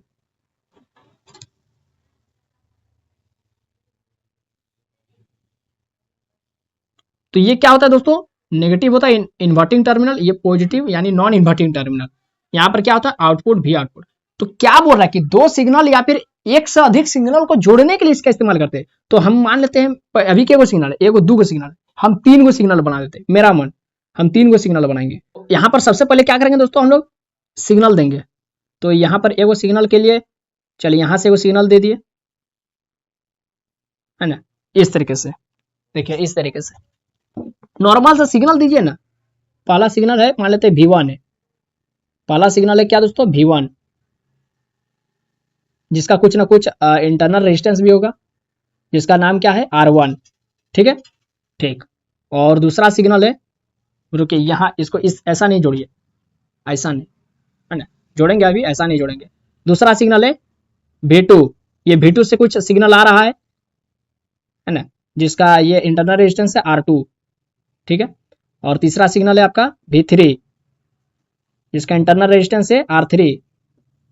और तीनों जो है दोस्तों, तीनों को जोड़ करके, है ना, तीनों को जोड़ करके हम लोग क्या कर दिए, इन्वर्टिंग टर्मिनल से कनेक्ट कर दिए, है ना। तीनों सिग्नल, ये वाला भी ग्राउंड में है, मतलब इस तरीके से है, ये वाला भी इस तरीके से है, ये वाला भी इस तरीके से है, ठीक है। इसमें करंट कितना जा रहा है I1, इससे करंट कितना जा रहा है I2, इससे करंट कितना जा रहा है I3। थोड़ा जूम करके देखिए ताकि आपको दिखेगा, है ना। और सभी करंट यहाँ आके कितना हो जाएगा दोस्तों, I इनपुट हो जाएगा, ठीक है। और इसको पहले अभी ग्राउंड कर दीजिए, ये नॉन इन्वर्टिंग टर्मिनल का हमको जरूरत नहीं है, इसको ग्राउंड कर दीजिए 0 वोल्ट। तो ये हो गया I इनपुट। I इनपुट में देखिए 3 गो सिग्नल और तीनों को जोड़ेंगे हम लोग, तीनों को जोड़ेंगे, ठीक है। जोड़ दिए, चलिए जोड़ दिए और हो गया। अब इसको क्या करेंगे, ऐसा RF फीडबैक रेजिस्टेंस, यहाँ से करंट कितना आ रहा है IF, ठीक है। और यहाँ कितना हो जाएगा 0 एम्पियर जाएगा यहाँ से, ठीक है। ये हम लोग अभी तक ऐसा पढ़े, खाली यहाँ पर 2 या 2 से अधिक सिग्नल को मोर देन वन सिग्नल, इसीलिए यहाँ पर 1 2 3 को सिग्नल कर दे, ठीक है, ताकि आपको समझ में आ जाए। तो V1 का क्या वैल्यू है, इसलिए V1 का वैल्यू एक सेकंड, V1 का क्या वैल्यू है, ओम्स लॉ का यूज करके V बराबर होता है I, तो I1 गुना R1, ठीक है। तो इसीलिए I1 बराबर क्या हो जाएगा V1 बटा R1, ठीक है। चलिए सिमिलरली इसी तरीके से दोस्तों सिमिलरली I2 बराबर क्या हो जाएगा V2 बटा R2, और क्या हो जाएगा I3 बराबर क्या हो जाएगा V3 बटा R3, ठीक है। I3 बराबर V3 बटा R3। चलिए अब हम लोग क्या करते हैं, इसीलिए I इनपुट, यहाँ पर जो I इनपुट है सारा मिल करके कौन सा करंट निकल रहा है, इनपुट करंट निकल। ये क्या हो जाएगा I इनपुट बराबर I1 plus I2 plus I3। तो जोड़ दीजिए सबको जोड़ दीजिए इधर,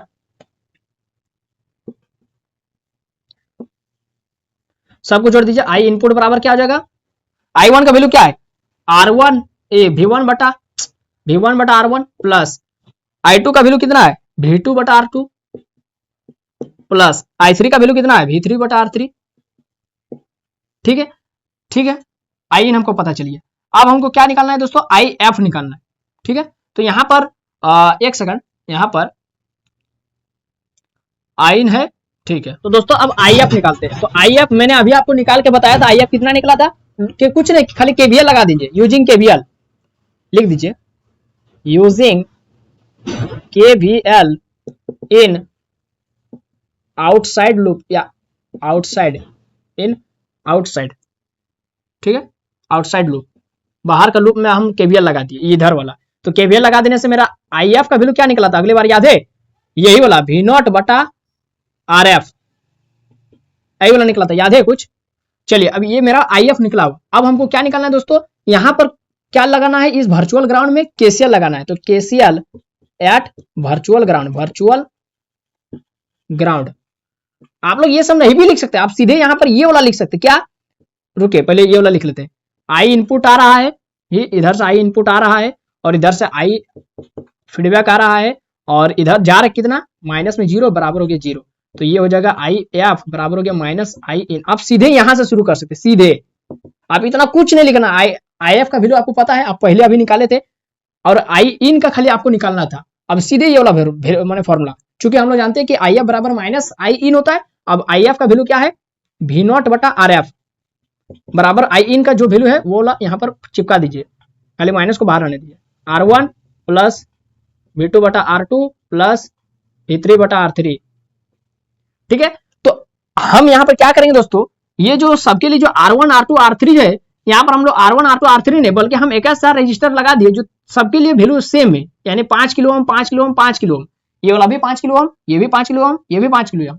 तो यहाँ पर सबके लिए RR, तो यहाँ पर R1 जो है उसको मिटा करके यहाँ पर सीधे RR लिख देते हैं, RR, ठीक है। तो यहाँ पर हो गया RR, तो यहाँ हो गया RR, R1 R। तो यहाँ से R को कॉमन निकाल लेते हैं, तो -1 बटा R हो जाएगा, है ना। और यहाँ से हो जाएगा V1 plus V2 plus V3, है ना। और ये जो R इधर भागा में वो इधर गुणा में हो जाएगा। या फिर आप ऐसा कीजिए, क्या करेंगे, ये जो RF है वो क्या है दोस्तों, इधर भागा में उसको उधर गुणा में कर दीजिए, ये भी है, ये भी कर सकते हैं। तो इधर पहले मिटा देते हैं, है ना। तो देखिए करना क्या है वो देखिए, हमको खाली इक्वेशन निकालना है, ये जो आउटपुट इक्वेशन है ना, ये वाला निकालने के लिए इतना कुछ करना पड़ रहा है। तो हम लोग आउटपुट इक्वेशन V आउटपुट बराबर हो जाएगा RF, माइनस में है तो माइनस रहने देते हैं बटा R V1 plus V2 plus V3। फिर यहां पर वही कन्वेक्शन लगाएंगे कि अगर मान लेते इफ RF जो है वो बराबर है R का, देन जो V आउटपुट है वो बराबर हो जाएगा आपका माइनस में V1 plus V2 plus V3। देखिए आ गया फॉर्मूला, एडर, दो सर्किट को जोड़ने वाला एडर हो गया। देखिए दो सर्किट नहीं, सॉरी, मोर देन वन सिग्नल, एक से अधिक सिग्नल को जोड़ दिया, V1 plus V2 plus V3। ऐसा कब होगा? जब R का वैल्यू सेम होगा, 5 kilo ohm 5 kilo ohm 5 kilo ohm, या फिर 1 kilo ohm 1 kilo ohm 1 kilo ohm, या फिर 10 kilo ohm 10 kilo ohm 10 kilo ohm, तब होगा ऐसा। V आउटपुट बराबर माइनस, अभी रुकिए सब बता दूंगा, उसके बाद एगो मैंने अद्भुत चीज मैं बताऊंगा, है ना। मैंने आप लोग खाली फॉर्मूला देख रहे, लेकिन आप लोग गौर नहीं कर रहे कि यहाँ पर ये चीज खास है, दोनों में कॉमन है। अभी जो मैंने आपको इन्वर्टिंग पढ़ाया, मैंने बताया, उसमें जो आउटपुट का फॉर्मूला आया और इसमें ये वो चीज कॉमन है ना। अभी रुकिए, अभी नहीं बताऊंगा, पहले इतना लिख लीजिए, पहले स्क्रीनशॉट ले लीजिए, उसके बाद बताऊंगा। तो differentiator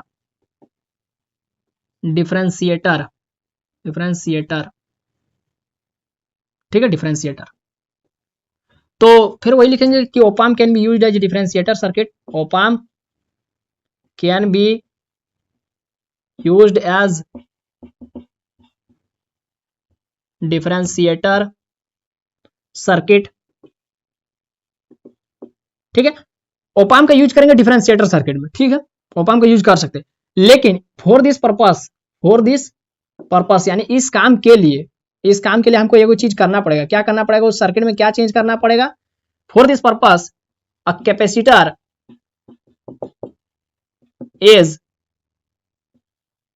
is used as input resistance. जो हम लोग इनपुट रेजिस्टेंस RI लिख रहे थे, अब वहां पर इनपुट रेजिस्टेंस RI नहीं लिखेंगे, बल्कि रेजिस्टेंस को हटा कर कैपेसिटेंस लगा देंगे as input resistance. Its circuit diagram and output equation are given below. Circuit बनाते हैं इस तरीके से। सबसे पहले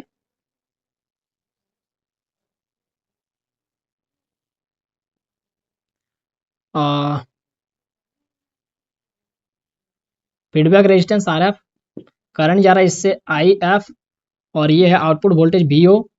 और यहाँ पर दोस्तों क्या लगा देंगे? यहाँ पर जो इनपुट रेजिस्टेंस रहता था उसको हटा करके कैपेसिटेंस लगा देंगे, माने कैपेसिटर। सिग्नल वही है,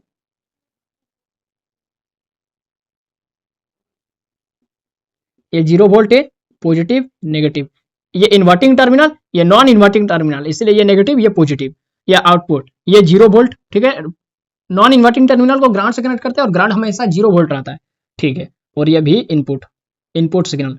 अच्छा, तो जैसे इससे करंट कितना जाएगा? I इनपुट, ठीक है, और यहां से करंट कितना जाएगा? 0 एम्पियर। ये क्या है? Virtual ground. ठीक, तो अब हमको करना क्या है दोस्तों? यहां पर क्या करना है? हमको क्या करना है? ये जो कैपेसिटर से कितना करंट पास होगा, यानी I इनपुट का वैल्यू निकालना है ना। तो I इनपुट, चूंकि हम लोग जानते हैं, क्या जानते हैं कि कैपेसिटर से जो करंट होता है दोस्तों, I इनपुट, वो क्या होता है? C dV बटा dt। तो यहां V क्या है? V input. ये फॉर्मूला नहीं पढ़े? Q बराबर CV, चार्ज बराबर होता है कैपेसिटेंस गुना वोल्टेज। ये आप लोग नहीं पढ़े? इंटर में पढ़े होंगे, या फिर इसी में थर्ड सेमेस्टर में ही मैंने आपको पढ़ाया था, एनालॉग डिजिटल इलेक्ट्रॉनिक्स में, है ना। Q बराबर CV, जब मैंने आपको पढ़ा रहा था, जब मैं आपको पैसिव कंपोनेंट पढ़ा रहा था, रजिस्टर, कैपेसिटर, इंडक्टर, उस समय ये फॉर्मूला बताया था। कुछ नहीं, इसका डिफरेंशिएशन कर दीजिए, dq बटा dt, C dV बटा dt। तो Q बटा T क्या होता है? करंट, I C dV बटा dt। यही फॉर्मूला तो वहां लिखे, देखिए तो, I इनपुट बराबर C dV बटा dt, तो V I, यही फॉर्मूला तो लिखे, वहीं लिखे, देखिए। तो यहां से आ गया। अब यहां पर क्या हो गया दोस्तों? हमको मिल गया, ये मिल गया, इनपुट हमको मिल गया, ठीक है, इनपुट मिल गया। अब हमको यहाँ पर करना क्या पड़ेगा? IF निकालना पड़ेगा। तो IF का फॉर्मूला तो हमको पता ही है, क्या होता है? V आउटपुट बटा RF होता है। तो फिर यहाँ पर इस वर्चुअल ग्राउंड में ये लगा देंगे, तो यहाँ पर आप सीधे लगा देते, क्योंकि हम लोग जानते क्या होता है कि IF बराबर होता है माइनस I इनपुट। तो IF का क्या फॉर्मूला है? V नॉट बटा RF। है ना, और यहाँ पर सी माइनस में सी डीवी बटा dt। तो चलिए इसको यहाँ थोड़ा सा अच्छा से लिखते हैं। तो हमको क्या चाहिए, भी आउटपुट चाहिए। तो ये आर एफ जो गुणा में वो इधर आके भागा में हो जाएगा, minus C R F d v बटा dt। बस ये वाला फॉर्मूला यही वाला है। देखिए डी बटा dt, देखिए डी बटा dt आया, डी बटा dt मतलब डिफरेंशिएशन। और किसका हो रहा है, इनपुट सिग्नल का। देखिए सिग्नल का डिफरेंशिएशन हुआ। मैंने क्या कहा था, सिग्नल को डिफरेंशिएट भी कर सकता है, सिग्नल को इंटीग्रेट भी कर सकता है, सिग्नल को जोड़ सकता है, सिग्नल को घटा सकता है। देखिए सिग्नल को जोड़ रहा था v1 plus v2 plus v3, signal को इन्वर्ट कर रहा था, जो आउटपुट है, जो आउटपुट वो माइनस v इनपुट, इस इनपुट का माइनस में अब डिफरेंशिएट कर रहा है। तो ये जो आउटपुट है वो उस इनपुट सिग्नल को डिफरेंशिएट कर रहा है। देखिए डिफरेंशिएट कर दिया dv बटे dt, मैंने कहा था ना इसका यूज होगा डिफरेंशिएटर में, हो गया। ठीक है, अब इसका क्या करते हैं दोस्तों, इंटीग्रेटर सर्किट में यूज करते हैं। तो यहाँ पर कुछ नहीं, डिफरेंशिएटर को खाली मिटा करके इंटीग्रेटर कर देंगे। कितना आसान है, देखिए इसी से आपका न्यूमेरिकल बनेगा, है ना, इसी से न्यूमेरिकल बनेगा। तो चलिए अब इसको हम लोग मिटा करके, चौथा इंटीग्रेटर। तो क्या लिखेंगे, वही op amp can be used as integrating circuit, can be used as integrating circuit. लेकिन फॉर दिस पर्पस, इस काम के लिए हमको क्या करना पड़ेगा।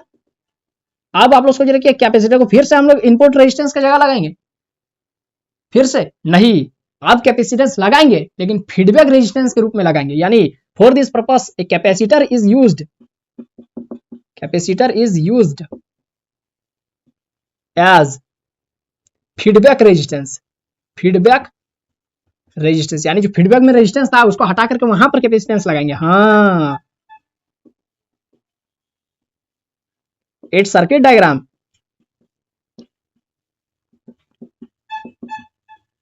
And output equation.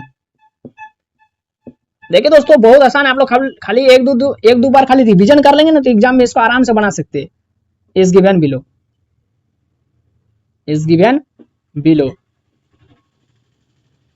चलिए इसको बनाते हैं। इसको बनाएंगे कैसे, इसको बनाने के लिए ये मेरा भी आउटपुट, और यहां पर क्या लगा देंगे दोस्तों, एगो फीडबैक कैपेसिटर लगा देंगे। ठीक है, तो फीडबैक कैपेसिटर से करंट कितना जाएगा, I F, feedback current, capacitor लगा दिए। और यहां पर तो इनपुट रेजिस्टेंस तो रहेगा ही रहेगा, R I, signal, input signal V I, और इसको कर दिया ग्राउंड। ये पॉजिटिव था, ये नेगेटिव। हमेशा आपको याद रखना कि ये जो साइन है वो चेंज नहीं होना चाहिए। नॉन इन्वर्टिंग टर्मिनल नीचे, इन्वर्टिंग टर्मिनल ऊपर ही रहेगा। अगर गड़बड़ कर दिए तो फिर आपका सारा कुछ गलत हो जाएगा, सारा कुछ। तो इससे करंट कितना जा रहा है, आई इनपुट, और यहां से करंट कितना जा रहा है, 0 एम्पियर। क्यों, क्योंकि यहाँ पर वर्चुअल ग्राउंड है 0 वोल्ट का। ठीक है, इतना समझ में आ रहा है। ठीक, अब यहाँ पर हमको सबसे पहले क्या निकालना है, सबसे पहले तो आई इनपुट निकालिए। तो आई इनपुट तो आपको पता है क्या होगा, यहाँ पर लूप लगा देंगे इन साइड में, माने क्या बाहर में, इनपुट साइड में, ये आउटपुट साइड, ये इनपुट साइड। इनपुट साइड में लूप लगाते हैं केवीएल, तो आपको पता है क्या आता है आंसर, पता है ना, माइनस भी इनपुट, माइनस में क्या आएगा, पॉजिटिव में आएगा, भी इनपुट बटा आर इनपुट आता है, यही आता है। ठीक है, चूंकि नहीं लिखे इसलिए लिखे, इसलिए। ठीक है, अब हमको आई एफ निकालना है, आई एफ। तो दोस्तों आई एफ किसका करंट है, इस कैपेसिटर का करंट है। तो कैपेसिटर का करंट अभी मैंने फॉर्मूला बताया, सी डीवी बटा dt। तो यहाँ पर वी नॉट है, इसे वी नॉट लिख दिए। ठीक है, चलिए ठीक। अब यहाँ पर हम लोग सब लोग जानते हैं कि चूंकि क्या होता है, आई एफ जो है वो बराबर होता है माइनस आई इन का। तो आई एफ का फॉर्मूला क्या है, सी टी वी नॉट बटा dt बराबर भी इनपुट बटा आर इनपुट। तो यहां से हमको चाहिए क्या, हमको तो चाहिए केवल भी आउटपुट चाहिए, हमको केवल भी आउटपुट चाहिए। ठीक है, तो इधर क्या करते हैं दोस्तों, ये dt को खाली उधर गुणा कर देते हैं, और ये जो c है वो गुणा में, तो इधर आके भागा में हो जाएगा। यानी डी वी नॉट बराबर हो जाएगा भी आई बटा आर आई, और ये गुणा में हो गया dt इधर भागा में हो ना, इधर हो जाएगा गुणा में dt। ठीक है, गुणा में dt हो गया, और ये c गुणा में इधर आके भागा में हो जाएगा। तो आई आर आई गुना सी, या फिर सी आर आई जो लिखना है, सी आर आई। ठीक है, ठीक है, सी इधर गुना में थे, भागा में आ गया। अच्छा, सब कुछ हो गया। अब ये जो फिर इसको हम लोग क्या करते हैं दोस्तों, इंटीग्रेट कर देते हैं, इंटीग्रेटिंग ऑन बोथ साइड। अच्छा, ये नेगेटिव साइन है ना, तो यहाँ नेगेटिव देना नहीं भूलिएगा, नहीं तो फिर सब कुछ गलत हो जाएगा। इंटीग्रेटिंग ऑन बोथ साइड, दोनों तरफ इंटीग्रेट कर देते। तो इधर हो जाएगा इंटीग्रेट डी वी नॉट, इधर हो जाएगा इंटीग्रेटिंग माइनस भी इनपुट डी टी बटा सी आर आई। तो क्या हो जाएगा, रुकिए इसको एक और बार लिख दीजिए इस तरीके से, जो कांस्टेंट उसको निकाल दीजिए, तो 1 बटा -1 बटा आर सी, इसको बाहर कर दिए। ठीक है, और अंदर में क्या रह गया, वी आई डी टी। बस आपका आ गया आंसर, आ गया आंसर। क्या आया, वोल्टेज का इंटीग्रेटर क्या, इंटीग्रेशन क्या हो जाएगा, माने इस तरीके से dx का इंटीग्रेशन क्या होता है, x होता है ना, तो v आउटपुट का इंटीग्रेशन क्या होगा, v आउटपुट ही होगा, बराबर 1 बटा आर सी है, आर आई सी। और यहाँ पर इसको ऐसे रहने दीजिए, अभी कुछ नहीं कीजिए, वी आई डी टी, बस हो गया, काम खत्म, आ गया आंसर। देखिए अब पहले उसमें क्या कर रहा था, डिफरेंशिएटर में इनपुट सिग्नल जो वी आई था उसको डी बटे डी टी लिख रहा था, मैंने डीवी बटे डी टी लिख रहा था, डी वी आई बटे डी टी। अब क्या कर दिया, इसी सिग्नल को इंटीग्रेट कर दिया। देखिए इंटीग्रेशन के अंदर में वी आई यानी इनपुट सिग्नल को घुसा दिया इंटीग्रेशन साइन के अंदर में, यानी क्या हुआ, ये ओपाम इंटीग्रेशन भी कर सकता है इनपुट सिग्नल का, देखा। तो ये दोनों फॉर्मूला आपको याद रखना है, दोनों क्या, अभी तक 4 को फॉर्मूला बता चुके, चारों फॉर्मूला आपको याद रखना। पहला इंटीग्रेटर का, देखिए अभी तक क्या क्या बताया, मैं आपको रिवाइज करा देता। बी आउटपुट बराबर माइनस बी इनपुट निकाले थे एगो, दूसरा क्या निकाले थे, दूसरा निकाले थे आपका एडर में, तो भी आउटपुट बराबर minus V1 plus V2 plus V3। तीसरा क्या निकाले, डिफरेंशिएटर यानी भी आउटपुट बराबर minus I R C D V I बटा डी टी। चौथा ये वाला, देखिए अभी तक हम लोग इतना फॉर्मूला निकाल चुके, अभी तक इतना फॉर्मूला निकाल चुके हैं। ठीक है, ठीक, अच्छा ठीक है। यहाँ पर ये आर क्या था, फीडबैक रेजिस्टेंस था। तो दोस्तों इतना फॉर्मूला निकाल चुके, और ये वाला यहाँ पर आर क्या है, इनपुट रेजिस्टेंस है। ये चीज याद रखें, केवल आप लोग फॉर्मूला रटने में जाएंगे तो फिर कुछ दिमाग में नहीं रहेगा, इसलिए ये डायग्राम तो याद करने का प्रयास कीजिए। अगर हो सके तो आप डायग्राम को रट लीजिए कि इंटीग्रेशन में जो कैपेसिटर वो इनपुट फीडबैक रेजिस्टेंस का जगह ले लेता है, तो यहाँ पर इनपुट रेजिस्टेंस होगा, है ना, इसका जगह नहीं लिया है, तो ये तो अपने जगह में ही होगा। डिफरेंशिएटर में क्या होता है, जो कैपेसिटर है वो इसका जगह ले लेता है, तो ये तो हट जाएगा, तो क्या बचेगा, यहाँ पर जो रेजिस्टेंस था फीडबैक रेजिस्टेंस, ये बचेगा। ये सब याद रखना।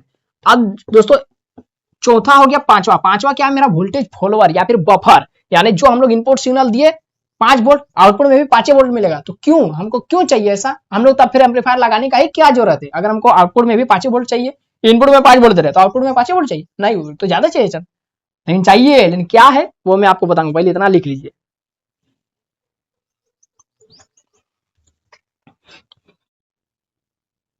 पांचवा है दोस्तों वोल्टेज फॉलोअर या फिर बफर एम्पलीफायर।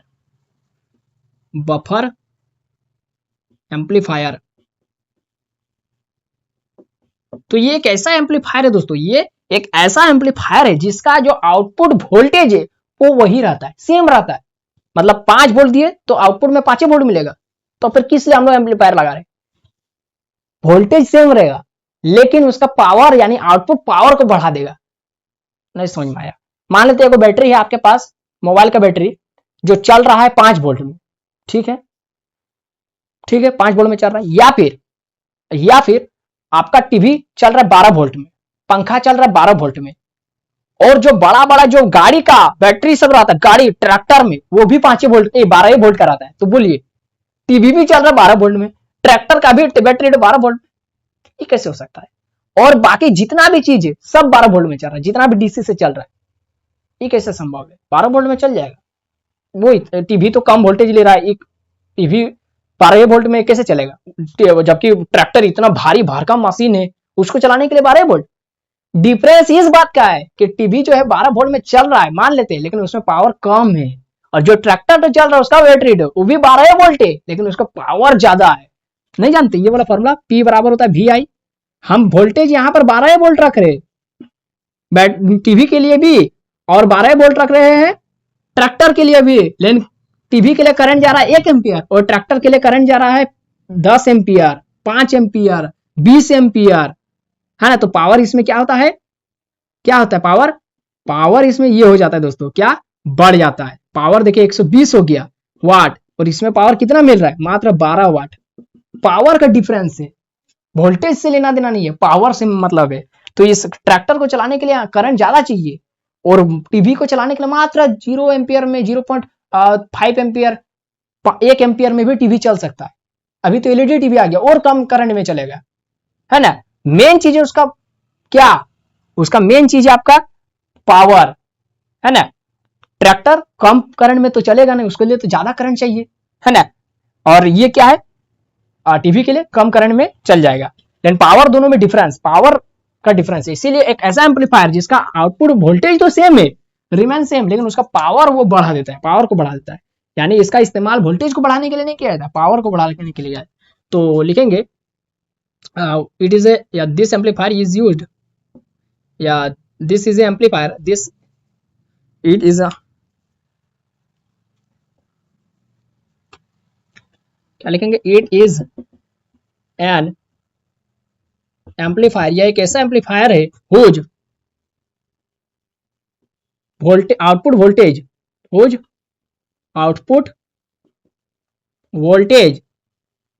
रिमेन्स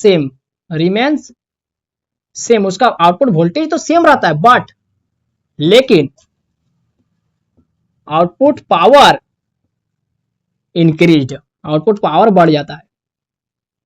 वो एक ऐसा एम्पलीफायर है जिसका आउटपुट वोल्टेज तो सेम रहता है, लेकिन आउटपुट पावर बढ़ जाता है, यानी आउटपुट पावर को वो बढ़ा देता है।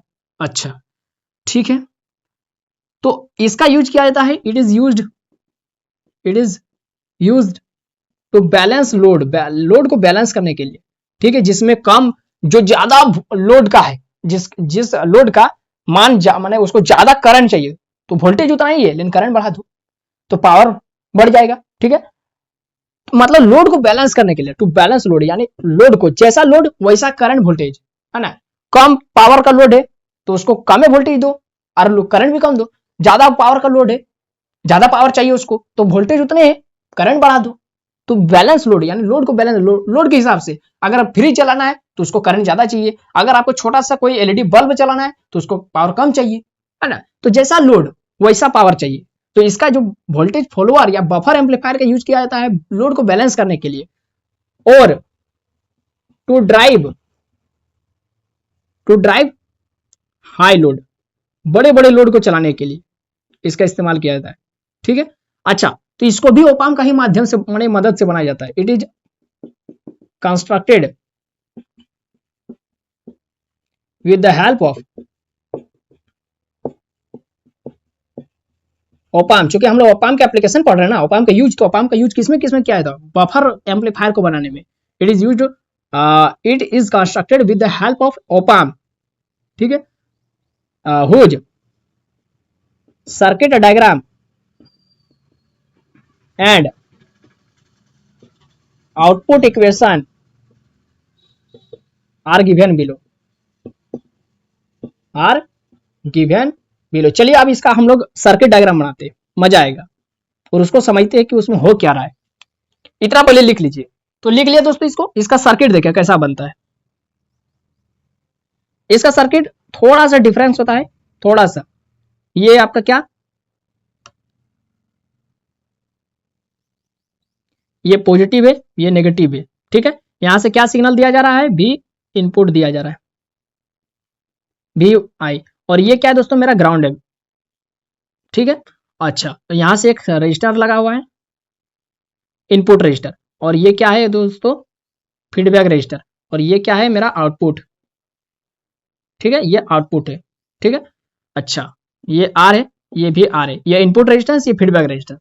देखिए वोल्टेज फॉलोअर इसको बनाने के लिए दो एम्पलीफायर की जरूरत पड़ता है, एगो ये वाला और एगो ये वाला। तो इसका इनपुट सिग्नल जो है, मतलब दूसरा वाला का जो दूसरा जो एम्पलीफायर यानी ओपाम है, उसका जो इनपुट सिग्नल वो इसका आउटपुट रहता है। तो इसका आउटपुट मान लेते ये वाला मिला, माइनस, मतलब देखिए आर आर बराबर आर एफ बराबर आर आई, मतलब ये वाला, भी आउटपुट बराबर माइनस आर एफ बटा आर आई गुना भी आई, ये वाला फॉर्मूला है ना। मतलब ये किसका है, ये इन्वर्टिंग का है, इन्वर्टिंग का। तो भी आउटपुट यदि आर एफ बराबर आर आई, इसलिए दोनों का आर आर लिख दिए, तो माइनस आर माइनस भी आई, तो इसका वैल्यू क्या मिला, भी आई। ठीक है, तो ये जो भी आई है, जो पहला वाला जो एम्पलीफायर का आउटपुट वो दूसरा वाला एम्पलीफायर का इनपुट बन जाता है ना। तो यहां से एगो सिग्नल इनपुट रेजिस्टेंस लगा दिए, सेम टू सेम वैसा ही, ये आर से शुरू हुआ तो ये वाला भी आर, अब सेम टू सेम वैसा ही है ना, सेम टू सेम वैसा ही।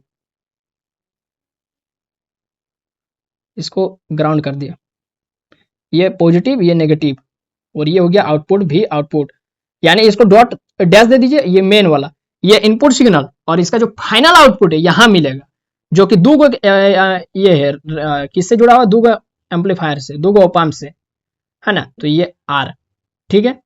अच्छा, तो फिर दोनों आर आर बराबर हो गया, तो इसका जो फिर ये जो माइनस भी आई है वो फिर प्लस हो जाएगा, फिर क्योंकि देखिए इस तरीके से ये वाला फाइनल आउटपुट है ना। तो ये भी डैश कैसे बना, भी डैश बना जब माइनस आर एफ बटा आर आई गुना भी आई जब था, तो आर आर बराबर था, इसीलिए तब फिर मेरा जो भी डैश आउटपुट जो बना था वो भी आई बना था। ठीक है, अब फिर से जब हम लोग ये वाला बना रहे भी आउटपुट, तो यहां पर जो दोस्तों फॉर्मूला बनेगा वो फिर यही फॉर्मूला हो जाएगा, माइनस आर एफ बटा आर आई गुना भी आई है, यही फॉर्मूला होगा।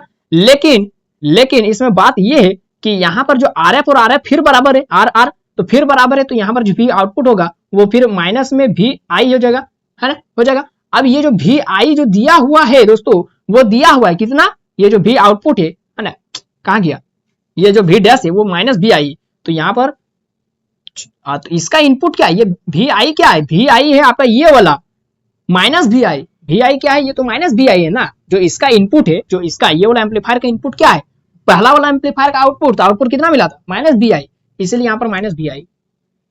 नहीं समझ में आया, देखिए ये दूसरा एम्पलीफायर, ये पहला एम्पलीफायर, ये दूसरा एम्पलीफायर, तो पहला एम्पलीफायर का इनपुट है भी आई, ठीक है, और इसका आउटपुट है भी आउटपुट है वो है माइनस में इनपुट, है ना, माइनस में इनपुट अभी निकाले सोल्यूशन करके। और ये दूसरा एम्पलीफायर का जो इनपुट है यानी भी आई, वो क्या है, पहला वाला एम्पलीफायर का आउटपुट, तो आउटपुट कितना है, माइनस भी आई, और ये इसका आउटपुट क्या आ जाएगा, भी आउटपुट, तो अभी आउटपुट निकाल रहे, तो ये इसका इनपुट क्या है, भी आई, तो भी आई का वैल्यू क्या निकाल रहे, माइनस भी आई लिख दिए, तो माइनस भी आई हो जाएगा प्लस भी आई, तो ये इसका आउटपुट क्या निकला दोस्तों, फाइनल आउटपुट निकला ये वाला प्लस भी आई, ठीक है। तो इसको समझाने के लिए इसको मिटा दीजिए, मतलब समझ में आ गया। तो देखिए हम फाइनल में इनपुट सिग्नल दिए थे, मान लेते 5 वोल्ट, मान लेते इनपुट सिग्नल यहां दिए प्लस 5 वोल्ट, तो आउटपुट जो फाइनल में हमको मिला, वो भी फाइनल में जो आउटपुट मिला भी आउटपुट, वो भी प्लस 5 वोल्ट मिला। ठीक, इनपुट दिए 5 वोल्ट, मिला 5 वोल्ट, तो फिर इसमें चेंज क्या आया, दो एम्पलीफायर लगाने से फायदा क्या हुआ, इसका जो पावर था उसको बढ़ा दिया। हाँ, भले पावर वोल्टेज सेम ही, क्या लिखा है, वोल्टेज रिमेन सेम लेकिन power but output power increase, output power को बढ़ा देता है। ठीक है, तो इसको ड्रॉ कर लीजिए, इसको छाप लीजिए, इसको छाप लीजिए। तो अब दोस्तों इसका छठा क्या है, कॉम्परेटर, मतलब ओप-एम्प का यूज कर सकते हैं दो सिग्नल को कंपेयर करने के लिए, तो कॉम्परेटर, तो कॉम्परेटर एक ऐसा सर्किट है दोस्तों, कॉम्परेटर एक ऐसा सर्किट या फिर एक ऐसा एम्पलीफायर है जो क्या कर सकता है, दो सिग्नल को कंपेयर कर सकते हैं। हाँ, आउटपुट जो सिग्नल मिला और इनपुट जो सिग्नल था, दोनों में कंपेयर कर सकता है कि कौन ज्यादा कौन बड़ा है ना, कौन छोटा है। तो इसमें क्या होगा दोस्तों, ये जो है ना, इसको भी बना सकते हैं हम लोग ओप-एम्प का माध्यम से, ओप-एम्प का ही माध्यम से इसको कंस्ट्रक्ट करते हैं। लेकिन ओप-एम्प को कनेक्ट करेंगे, मैंने आपको शुरू में ही क्या बताया था ओवरव्यू में, कि सब में हम लोग क्लोज लूप का यूज बात करेंगे, लेकिन इसमें ओपन लूप का। हाँ, तो ओपन लूप में जो देखिए सब सर्किट में जो अभी तक पांचों बनाए, सब में जो नॉन इन्वर्टिंग वोल्टेज था, नॉन इन्वर्टिंग टर्मिनल वो था ग्राउंड, लेकिन इसमें दोनों सिग्नल में, दोनों इनपुट टर्मिनल में वोल्टेज दिया जाता है, दोनों इनपुट टर्मिनल में इनपुट वोल्टेज दिया जाता है, ये इसका खासियत है। और दोनों सिग्नल को फिर कंपेयर करता है, कौन बड़ा कौन छोटा, अगर बराबर है तो हाँ ठीक है। नहीं समझ में आ रहा, कोई बात नहीं, अभी फिर से अच्छा से लिखेंगे। तो क्या लिखेंगे, दिस इज अ सर्किट, यह एक ऐसा सर्किट है which can compare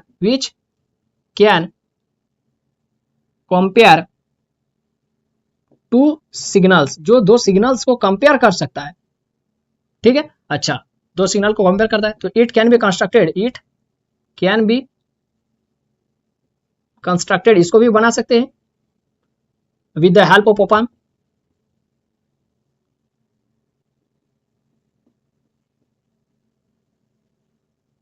अच्छा, इसको भी ऑप-एम्प के माध्यम से बना सकते हैं, लेकिन ऑप-एम्प को कनेक्ट करेंगे किसमें, इस ओपन लूप मोड में, ओपन लूप मोड में, ठीक है, ओपन लूप मोड में। चलिए ठीक है, अच्छा ओपन लूप मोड में इसको जो चलाएंगे दोस्तों, यानी कंपैरेटर जो काम करेगा, है ना, कंपैरेटर काम करेगा सैचुरेशन मोड में, ठीक है। क्या ओपन किस में काम करेगा दोस्तों, ओपन काम करेगा आपका, ड्राइव करेगा सैचुरेशन में, ठीक है। तो इसको भी लिख देते हैं, sorry operator, it is driven in saturation. ये सब का मतलब मैं अभी आपको आगे बताऊंगा, सैचुरेशन, ठीक है। तो अगर इफ सिग्नल छापते हैं ना, सिग्नल, ताकि आपको और अच्छा से समझ में आएगा, सर्किट छापते हैं,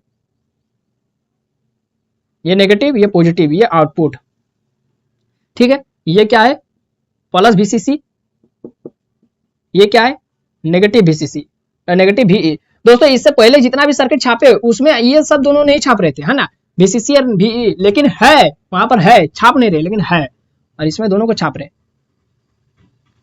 ये है पहला सिग्नल, ठीक है, जिसका नाम दे देते हैं V1, और ये है दूसरा सिग्नल जिसका नाम दे देते हैं V2, ठीक है। चलिए ये समझ में आ गया, ये समझ में आ रहा है।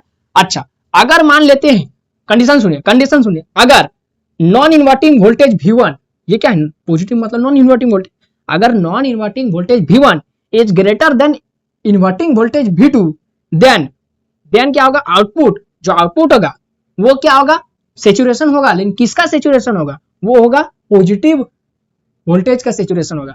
नहीं समझ में आया, लिख देते हैं पहले, if non inverting voltage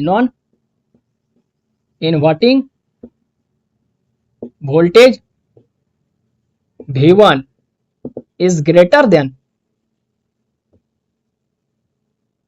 comparator मतलब कंपेयर करना, तो ग्रेटर, स्मॉलर, यही सब वर्ड का यूज करेंगे, है ना, greater than inverting voltage V2, inverting voltage V2, if non inverting input voltage, यहां पर इनपुट लिख दीजिए तो बढ़िया रहेगा, input voltage V1 is greater than inverting input voltage V2, है ना। If non inverting voltage V1 is greater than inverting voltage V2, then तब क्या होगा, तब आउटपुट क्या होगा दोस्तों, पॉजिटिव सैचुरेटेड वोल्टेज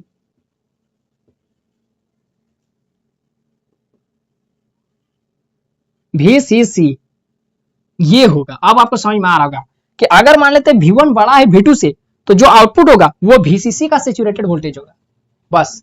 मतलब अगर V1 बड़ा है V2 से, तो जो आउटपुट होगा वो VCC में इसका ग्राफ दिखेगा, VCC में, ठीक है।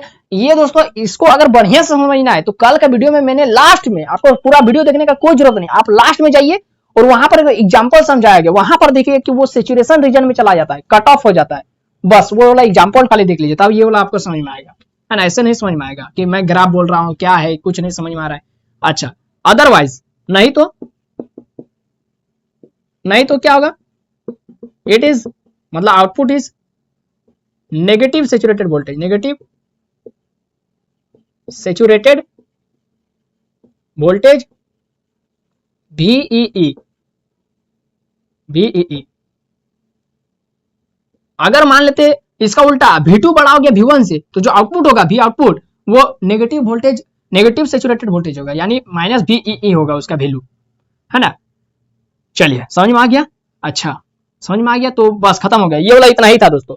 अब यहां पर मैं आपको जितना फॉर्मूला अभी तक बताया, जितना फॉर्मूला दोस्तों अभी तक मैंने आपको इतना, पहले स्क्रीनशॉट ले लीजिए, है ना, 1 2 3, अभी तक मैंने आपको जितना फॉर्मूला बताया टोटल, इसमें तो कोई फॉर्मूला नहीं बताया अभी तक, 5 को फॉर्मूला बताया ना, इन 5 में क्या कॉमन है वो देखिए। पहला जो था वो आपका V आउटपुट था, वो आपको माइनस V इनपुट। दूसरा फॉर्मूला था V आउटपुट, वो था आपका क्या, ये इन्वर्टिंग हो गया, इन्वर्टिंग इन्वर्ट। दूसरा था आपका एडर, एडर में minus V1 plus V2 plus V3।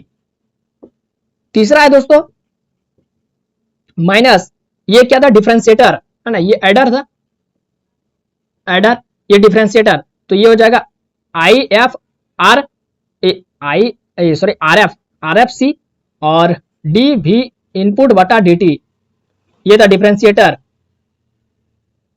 ये था डिफरेंशिएटर, ठीक है। और चौथा है दोस्तों इंटीग्रेटर, तो -1 बटा R इनपुट RC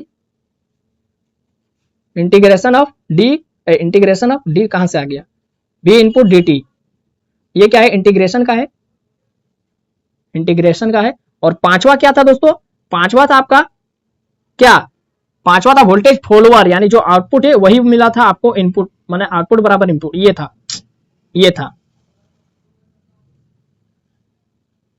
तो ये पांचवा वाला तो उतना यूज नहीं है, आप लोग ये चौथा में देखिए क्या है ना, ये चौथा में देखिए क्या, ये पांचवा का उतना यूज नहीं, तो इसको मिटा देते, ठीक है।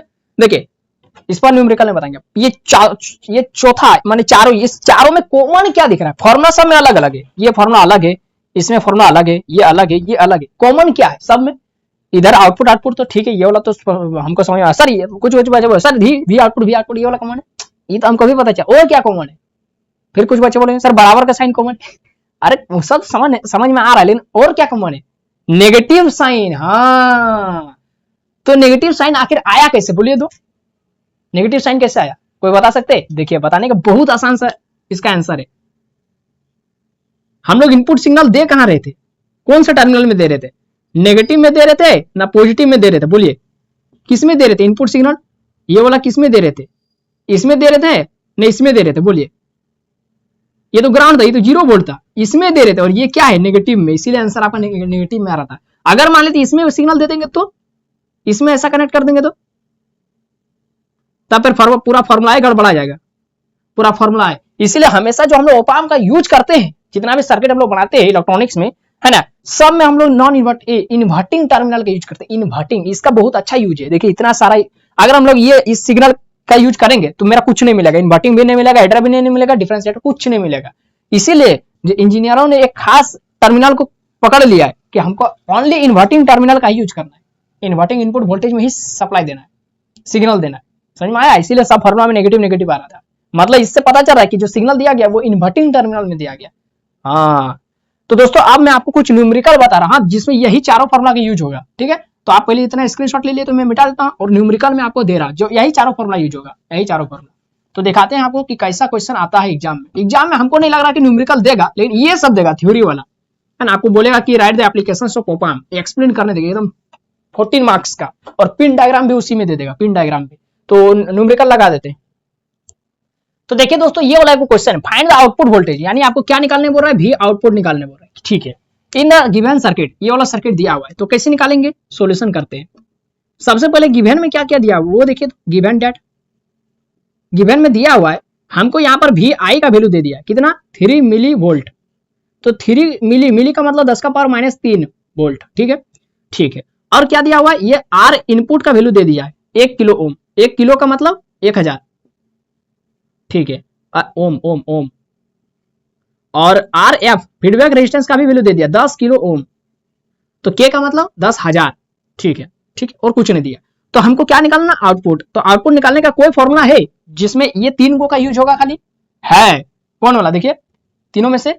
तो और एक फॉर्मूला हम लोग निकाल करके रखे, तो कौन वाला याद है दोस्तों, ये वाला भी आउटपुट बराबर होता है -RF।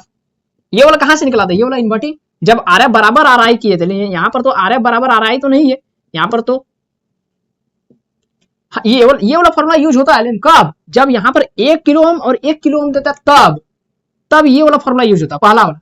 लेकिन ये वाला फॉर्मूला निकला कहां से, यहीं से निकला था ना, यहीं से निकला था ना, ये वाला फॉर्मूला यहीं से निकला था। तो बस इसका पिता का हम लोग यूज कर रहे हैं यहाँ पर, है ना। तो -RF बटा RI गुणा VI, ठीक।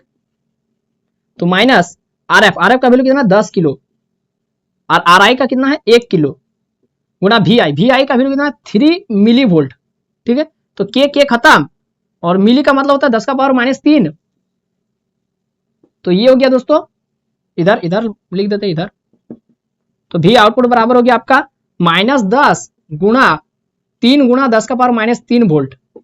तो ये हो गया 10 का पावर, ये क्या कितना हो जाएगा 10 का पावर -2, ये हो जाएगा 3 दाई 30 मिली वोल्ट। सबसे बढ़िया 30 मिली वोल्ट लिख दीजिए, सबसे बढ़िया है ना। 10 या 30 और ये 10 का पावर -3 मतलब इसको मिली रहने दीजिए, तो मिली लिख दीजिए, हो गया आंसर आपका, है ना। इनपुट में दिए 3 मिली वोल्ट, आउटपुट में मिला -30 मिली वोल्ट। देखिए कितना गुना बढ़ा दिया, ये 10 गुना बढ़ा दिया। हाँ क्यों, क्योंकि आपका फीडबैक रेजिस्टेंस कितना दिया था 10,000 था, है ना। मतलब ये सिंपल से बात समझ लीजिए ना, यही फॉर्मूला यूज हुआ है, V नॉट बराबर -Vi। तो बस खाली रेजिस्टेंस को सॉल्व कर दिया, आपका आंसर आ गया। इनपुट में सिग्नल दिए थे 3 मिली वोल्ट का, आउटपुट में एम्पलीफाई करके कितना दे दिया 30 मिली वोल्ट। देख रहे कितना बढ़ा दिया, और माइनस में है इसीलिए। तो ये हो गया इसका आंसर दोस्तों, ठीक है। चलिए नेक्स्ट क्वेश्चन में आपको बताता हूं, इसको लिख लीजिए कॉपी में, स्क्रीनशॉट ले लीजिए।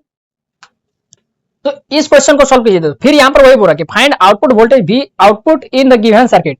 तो यहां पर देखिए आपको पहचानना होगा कि ये कौन सा सर्किट है, कौन सा मतलब ओप एम्प का कौन सा एप्लीकेशन है। ये इन्वर्टिंग है, इन्वर्टिंग सर्किट दिया है ना, इसका एडर सर्किट दिया है ना, इसका डिफरेंशिएटर सर्किट दिया है ना, इसका इंटीग्रेटर सर्किट दिया है, कौन सा सर्किट दिया है पहचानना होगा। समझ में आ रहा है ना। तो ये बोलिए, ये देखिए इनपुट में ये तो नॉन इन्वर्टिंग वोल्टेज है, तो ये तो 0 वोल्ट है, ठीक है। और ये है इन्वर्टिंग वोल्टेज। तो इन्वर्टिंग में देखिए 2 सिग्नल लगा हुआ है, और ये कौन कब होता है, जब एक से अधिक सिग्नल को जोड़ा जाता है, यानी क्या है, ये एडर सर्किट है। हाँ इस तरह से इसको पहचानना होगा। तो हमको निकालना क्या, पहले गिवन में जो दिया है सोल्यूशन कर देते इसका, जो गिवन में दिया हुआ वो सब पहले लिख लीजिए। गिवन डैट, गिवन में क्या दिया हुआ है, गिवन में दिया हुआ आपका V1 का वैल्यू दिया है 6 मिली वोल्ट और V2 का वैल्यू दिया है 2 मिली वोल्ट, या फिर जो आपको 1 2 जिसको जो लिखना है आप लिख सकते हैं, इसको भी 1 इसको भी 2 लिख सकते हैं। रेजिस्टेंस का वैल्यू दिया है, रेजिस्टेंस, अब चूंकि मैंने आपको क्या बताया था, दोनों चाहे हमने आपको समझाया, मैंने आपको थ्योरी थ्योरी जब समझा रहा था तब उस समय कई को रेजिस्टेंस लेते, 3 को रेजिस्टेंस लिखे थे, और तीनों का वैल्यू बराबर था, R। तो यहाँ पे RA लिखेंगे, है ना, R1 R2 नहीं लिखना है। कितना दिया है 1 किलो ओम, देखिए दोनों में सेम है, 1 किलो, ठीक है, 1 किलो ओम 1 किलो ओम। अच्छा, और ये फीडबैक रेजिस्टेंस का वैल्यू कितना दिया, RF का वैल्यू 100 किलो ओम, ठीक है। बाकी हमको क्या निकालना है, इसलिए V आउटपुट निकालना, V आउटपुट। अब बताइए कौन सा फॉर्मूला लगेगा तीनों में से, चारों में से। तो ये एडर सर्किट, तो एडर सर्किट फॉर्मूला लगेगा बस सिंपल सा, -V1 + V2 + V3, है ना। तो यहां पर लगा देते हैं इसका फॉर्मूला, है ना। तो लगाते तो -V1, तो V3 तो नहीं दिया, तो हम लोग केवल V2 तक ही लिखेंगे, है ना। तो क्या हो जाएगा 6 milli volt plus 2 milli volt, तो ये हो जाएगा माइनस में 8 मिली वोल्ट। हो गया आंसर, एकदम कोई दिक्कत नहीं है, आपका आंसर आ गया, बस सिंपल सा इस तरीके से आपका आंसर आ गया, -8 मिली वोल्ट, एकदम आराम से, यही तो आंसर है। तो कितना आसान है देखिए दोस्तों, खाली आपको फॉर्मूला याद रखना है। तो आप लोग रफ में जब भी एग्जाम में इस तरह का क्वेश्चन आए, रफ में ये वाला चारों फॉर्मूला लिख लीजिए, जो भी क्वेश्चन दिया है बस तुरंत चिपका दीजिए, फॉर्मूला बन गया। अगला क्वेश्चन देते हैं, इसको लिख लीजिए, स्क्रीनशॉट ले लीजिए। तो नेक्स्ट क्वेश्चन है दोस्तों, find output voltage V output in the given circuit, ठीक है।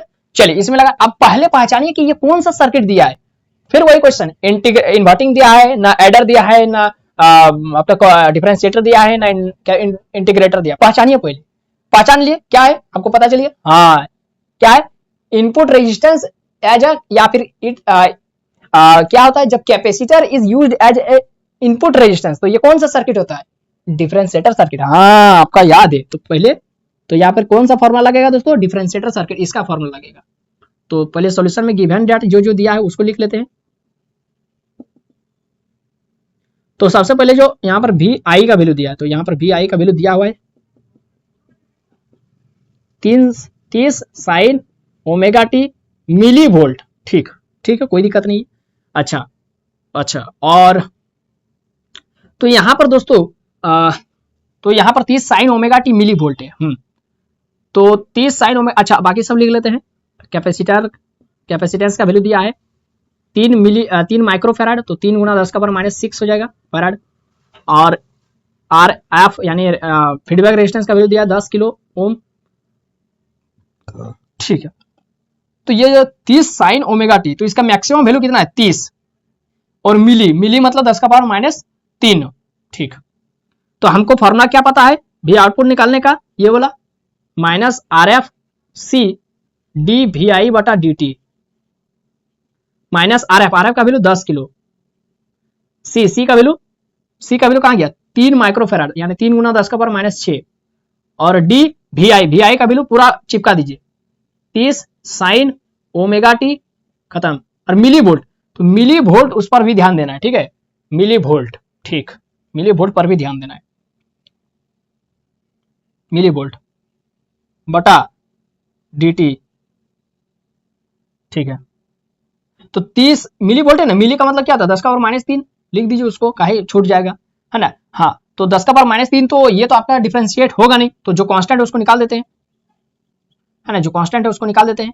तो भी आउटपुट बराबर यहाँ पर क्या क्या बच रहा है किलो का मतलब कितना आता है 10 का पावर माइनस 3 10 का पावर माइनस 3 कैसे हो जाएगा 10 का पावर प्लस 3 ना 1000, हाँ तो ये हो जाएगा कितना 10 का पावर माइनस 6 और 10 का पावर माइनस 6 और 10 का पावर 3 तो कितना हो जाएगा 10 का पावर माइनस 3, तो 10 दिया 30 तो माइनस 30 गुणा 10 का पावर माइनस 3, 6 में 3 चल जाएगा तो 3 बचा, ठीक है। और यहां से गुणा निकाल देते हैं 10 का पावर माइनस 3 निकल जाएगा, ठीक है। और अंदर में क्या बचेगा डी बटा डी टी 30, अच्छा 30 को भी निकाल दीजिए, इसका तो होगा नहीं, 30 को भी निकाल दिए तो 30 को भी गुणा कर देते कहीं पर, गुणा 30 डी बटा डी टी और क्या बचा अंदर में sine omega T, sine omega T. तो 30 गुणा 30 हो जाएगा 900 गुणा 10 का पावर माइनस 3, 10 का पावर माइनस 3 कितना हो जाएगा 10 का पावर माइनस 6, अच्छा। और यहां से हो जाएगा आपका साइन ओमेगा टी का हो जाएगा डिफरेंशिएशन कॉस ओमेगा टी, और ओमेगा टी का अलग से डिफरेंशिएशन ओमेगा, तो यहां से हो गया माइनस कितना हो जाएगा 900 गुणा 10 का पावर माइनस 6 गुणा कॉस, अच्छा ओमेगा का वैल्यू दिया हुआ है 600 टी, ओमेगा का फिर वैल्यू 600, तो फिर 9 छके 54 माइनस 54 और 2 4 गो जीरो गुणा 10 का पावर माइनस 6 कॉस 600 टी। अब यहां पर देखिए दोस्तों 10 का पावर माइनस 10 का पावर 4 गो जीरो और 10 का पावर माइनस 6 तो ये हो जाएगा माइनस 54 गुणा 10 का पावर माइनस 2, 6 में 4 घट जाए तो 2 बचेगा कॉस 600 टी। अब यहां पर जो इतना आया दोस्तों इसको आप इस तरह से लिख दीजिए 0.54 कॉस 600 टी, बस यही तो था आपका आंसर। भी आउटपुट का वैल्यू हो तो गया इतना आंसर, इतना वोल्ट, खत्म आ गया आपका आंसर, इतना ही है। अब दोस्तों अब एक और लास्ट एक क्वेश्चन दे रहा, लास्ट जो आपका वो वाला फॉर्मूला लगेगा इंटीग्रेशन वाला, ठीक है। एक और क्वेश्चन आप लोग प्रैक्टिस करिए लीजिए, उसके बाद इस वीडियो को हम लोग खत्म कर देंगे, इसको स्क्रीनशॉट ले लीजिए। एक क्वेश्चन है, यही आज का लास्ट क्वेश्चन है और इस वीडियो का लास्ट क्वेश्चन है, तो इसको कैसे सॉल्यूशन करेंगे इसको देखिए। इसमें भी लिखा है कि वही आउटपुट वोल्टेज निकालिए। अच्छा ये पता कीजिए ये कौन सा टाइप का सर्किट दिया हुआ है, ये देखिए कैपेसिटर यूज हो रहा है लेकिन किसमें फीडबैक रेजिस्टेंस की जगह पर, फीडबैक रेजिस्टेंस के तौर पर यहाँ पर कैपेसिटर का यूज हुआ है, तो ये किस में चला जाएगा इंटीग्रेशन में चला जाएगा, इंटीग्रेटिंग सर्किट में। तो गिवन में क्या क्या दिया हुआ है वो सब पहले लिख लीजिए गिवन डेट में। तो आपका दिया क्या हुआ इनपुट दिया हुआ input voltage 20 cos 500 t milli volt, अच्छा और क्या दिया हुआ है, और आपका रेजिस्टेंस दिया हुआ है इनपुट रेजिस्टेंस 100 किलो ओम, और क्या दिया हुआ है कैपेसिटेंस का वैल्यू दिया है ना 100 माइक्रोफेराड, ठीक। आपको आउटपुट वोल्टेज निकालना है, तो आउटपुट वोल्टेज का फॉर्मूला क्या हो जाएगा -1 बटा RC, है ना। यहाँ पर R क्या है, यहाँ पर R है इनपुट रेजिस्टेंस और इंटीग्रेशन ऑफ VI dt, ये वाला फॉर्मूला होता है, देखिए मिला लीजिए -1 बटा RI का वैल्यू क्या है दोस्तों, RI का वैल्यू 100 किलो, ये वर्ड पर ध्यान दीजिए, गुना C का वैल्यू क्या है 100 माइक्रो, तो 100 माइक्रो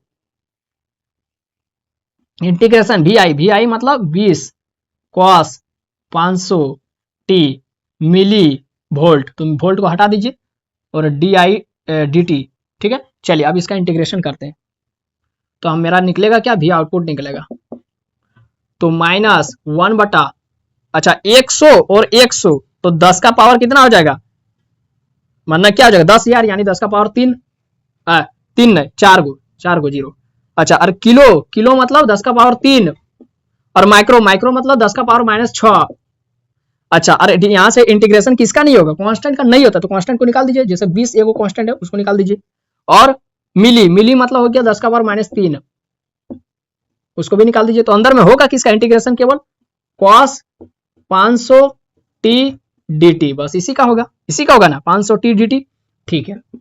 भी आउटपुट तो ये हो जाएगा 20 10 का पावर -3 और 10 का +3 खत्म, ठीक है, खत्म हो गया। और यह 10 का पावर +6 और 10 का पावर -4 सॉरी +4, तो 10 का पावर हो जाएगा -2 और 10 का पावर -2 ऊपर जाए तो 10 का +2 है ना, तो +2 मतलब क्या 2000 है ना। और यह इंटीग्रेशन cos ओमेगा टी का इंटीग्रेशन cos थीटा का माइनस sin थीटा, तो माइनस sin थीटा, थीटा मतलब 500t और फिर 500t का अलग से तो बटा में 500, ठीक है। तो ये हो गया आपका इंटीग्रेशन हो गया। तो ये इसको काट दीजिए, गुणा में 500 में 2 बार में कट जाएगा, कहे 2 बार में कटेगा, 4 बार में कटेगा ना, हाँ, 5 चौके 20, 4 बार में, तो ये हो जाएगा आपका माइनस और माइनस प्लस, तो 4 sin 500t। तो ये हो गया आपका आंसर, इतना वोल्ट, इतना वोल्ट, ठीक है। तो इसको ठीक है, ये हो गया इतना इतना इतना cos 500t omega T 500t dt, तो इसका इंटीग्रेशन कर दिए। तो cos थीटा का इंटीग्रेशन क्या होता है दोस्तों, साइन, अच्छा इंटीग्रेशन पूछेंगे तो यहाँ पर प्लस साइन थीटा होगा ना, हाँ, डिफरेंशिएशन में होता है साइन थीटा का डिफरेंशिएशन cos थीटा, और cos थीटा का डिफरेंशिएशन होता है माइनस साइन थीटा, और इंटीग्रेशन में उसका उल्टा होता है, तो cos का उल्टा होता है प्लस साइन और साइन का उल्टा होता है माइनस cos, इंटीग्रेशन हो रहा है ना, तो इसीलिए यहाँ पर साइन रह रहेगा -4 sin 500t। बहुत अच्छा, ये हो गया आपका आंसर। तो दोस्तों आई होप कि आपका आज का जितना भी क्वेश्चन मैंने आपको बताया आज आपको बहुत अच्छा से समझ में आया होगा। आज का भले वीडियो लॉन्ग हुआ, लेकिन आज का वीडियो में मैंने आपको कंप्लीट करवा दिया, ओपाम खत्म, आज से ओपाम कंप्लीट हो गया, ठीक है। ओपाम में दोस्तों, ओपाम को मैंने 2 वीडियो में आपको क्लियर किया। पहला वीडियो था आपका जो मैंने कल दिया था 1 घंटा का वीडियो, उसमें मैंने आपको बताया था ओपाम क्या होता है, ओपाम का एम्पलीफिकेशन कैसे करता है, उसका मतलब ओपाम एम्पलीफायर की तरह कैसे काम करता है, उसका ऑपरेशन मैंने बताया था, उसका सर्किट डायग्राम आज के वीडियो में, और कल ही मैंने उसका कैरेक्टरिस्टिक्स बताया कि एक आइडियल ओपाम होने का क्या क्या कैरेक्टरिस्टिक्स है। फिर आज के वीडियो में मैंने बताया कि ओपाम ये जो क्या कहते हैं ओपाम का पिन डायग्राम जो आपके एग्जाम में आने वाला है, कल मैंने ब्लॉक डायग्राम बता दिया था, आज पिन डायग्राम बताया। और ओपाम का एप्लीकेशन में मैंने टोटल 6 गो एप्लीकेशन आपको बताया, टोटल 6 गो एप्लीकेशन, ठीक है। और 6 गो एप्लीकेशन को एकदम एक एक करके प्रत्येक को बारी बारी से मैंने एक्सप्लेन किया और सब कुछ, और प्रत्येक से जो फॉर्मूला निकाला उससे रिलेटेड मैंने आपको न्यूमेरिकल भी कराया। तो आज वीडियो में मैंने आपको ओपाम क्लियर करा दिया। ये 2 वीडियो आप लोग जरूर जाकर के देख लीजिएगा, पहला आज वाला और आज वाला वीडियो देख लीजिए, कल वाला वीडियो भी जरूर जाके देख लीजिए। अब जो मैं वीडियो बनाऊंगा दोस्तों वो आपका रहेगा लास्ट टॉपिक, एकदम हम लोग एनालॉग इलेक्ट्रॉनिक्स का एकदम लास्ट टॉपिक पहुंच गए, टाइमर 555 IC, उसको समझेंगे, उसको भी 2 वीडियो में खत्म कर देंगे और आपका पूरा एनालॉग खत्म कर देंगे, खत्म हो जाएगा, ठीक है। उसके बाद हम लोग जो भी बचा हुआ बाकी है ना, उस को भी और डिजिटल को भी शुरू करेंगे बहुत जल्द, है ना। वहां पर खाली 1-0-1-0 सब कुछ खेलना बहुत आसान है ना।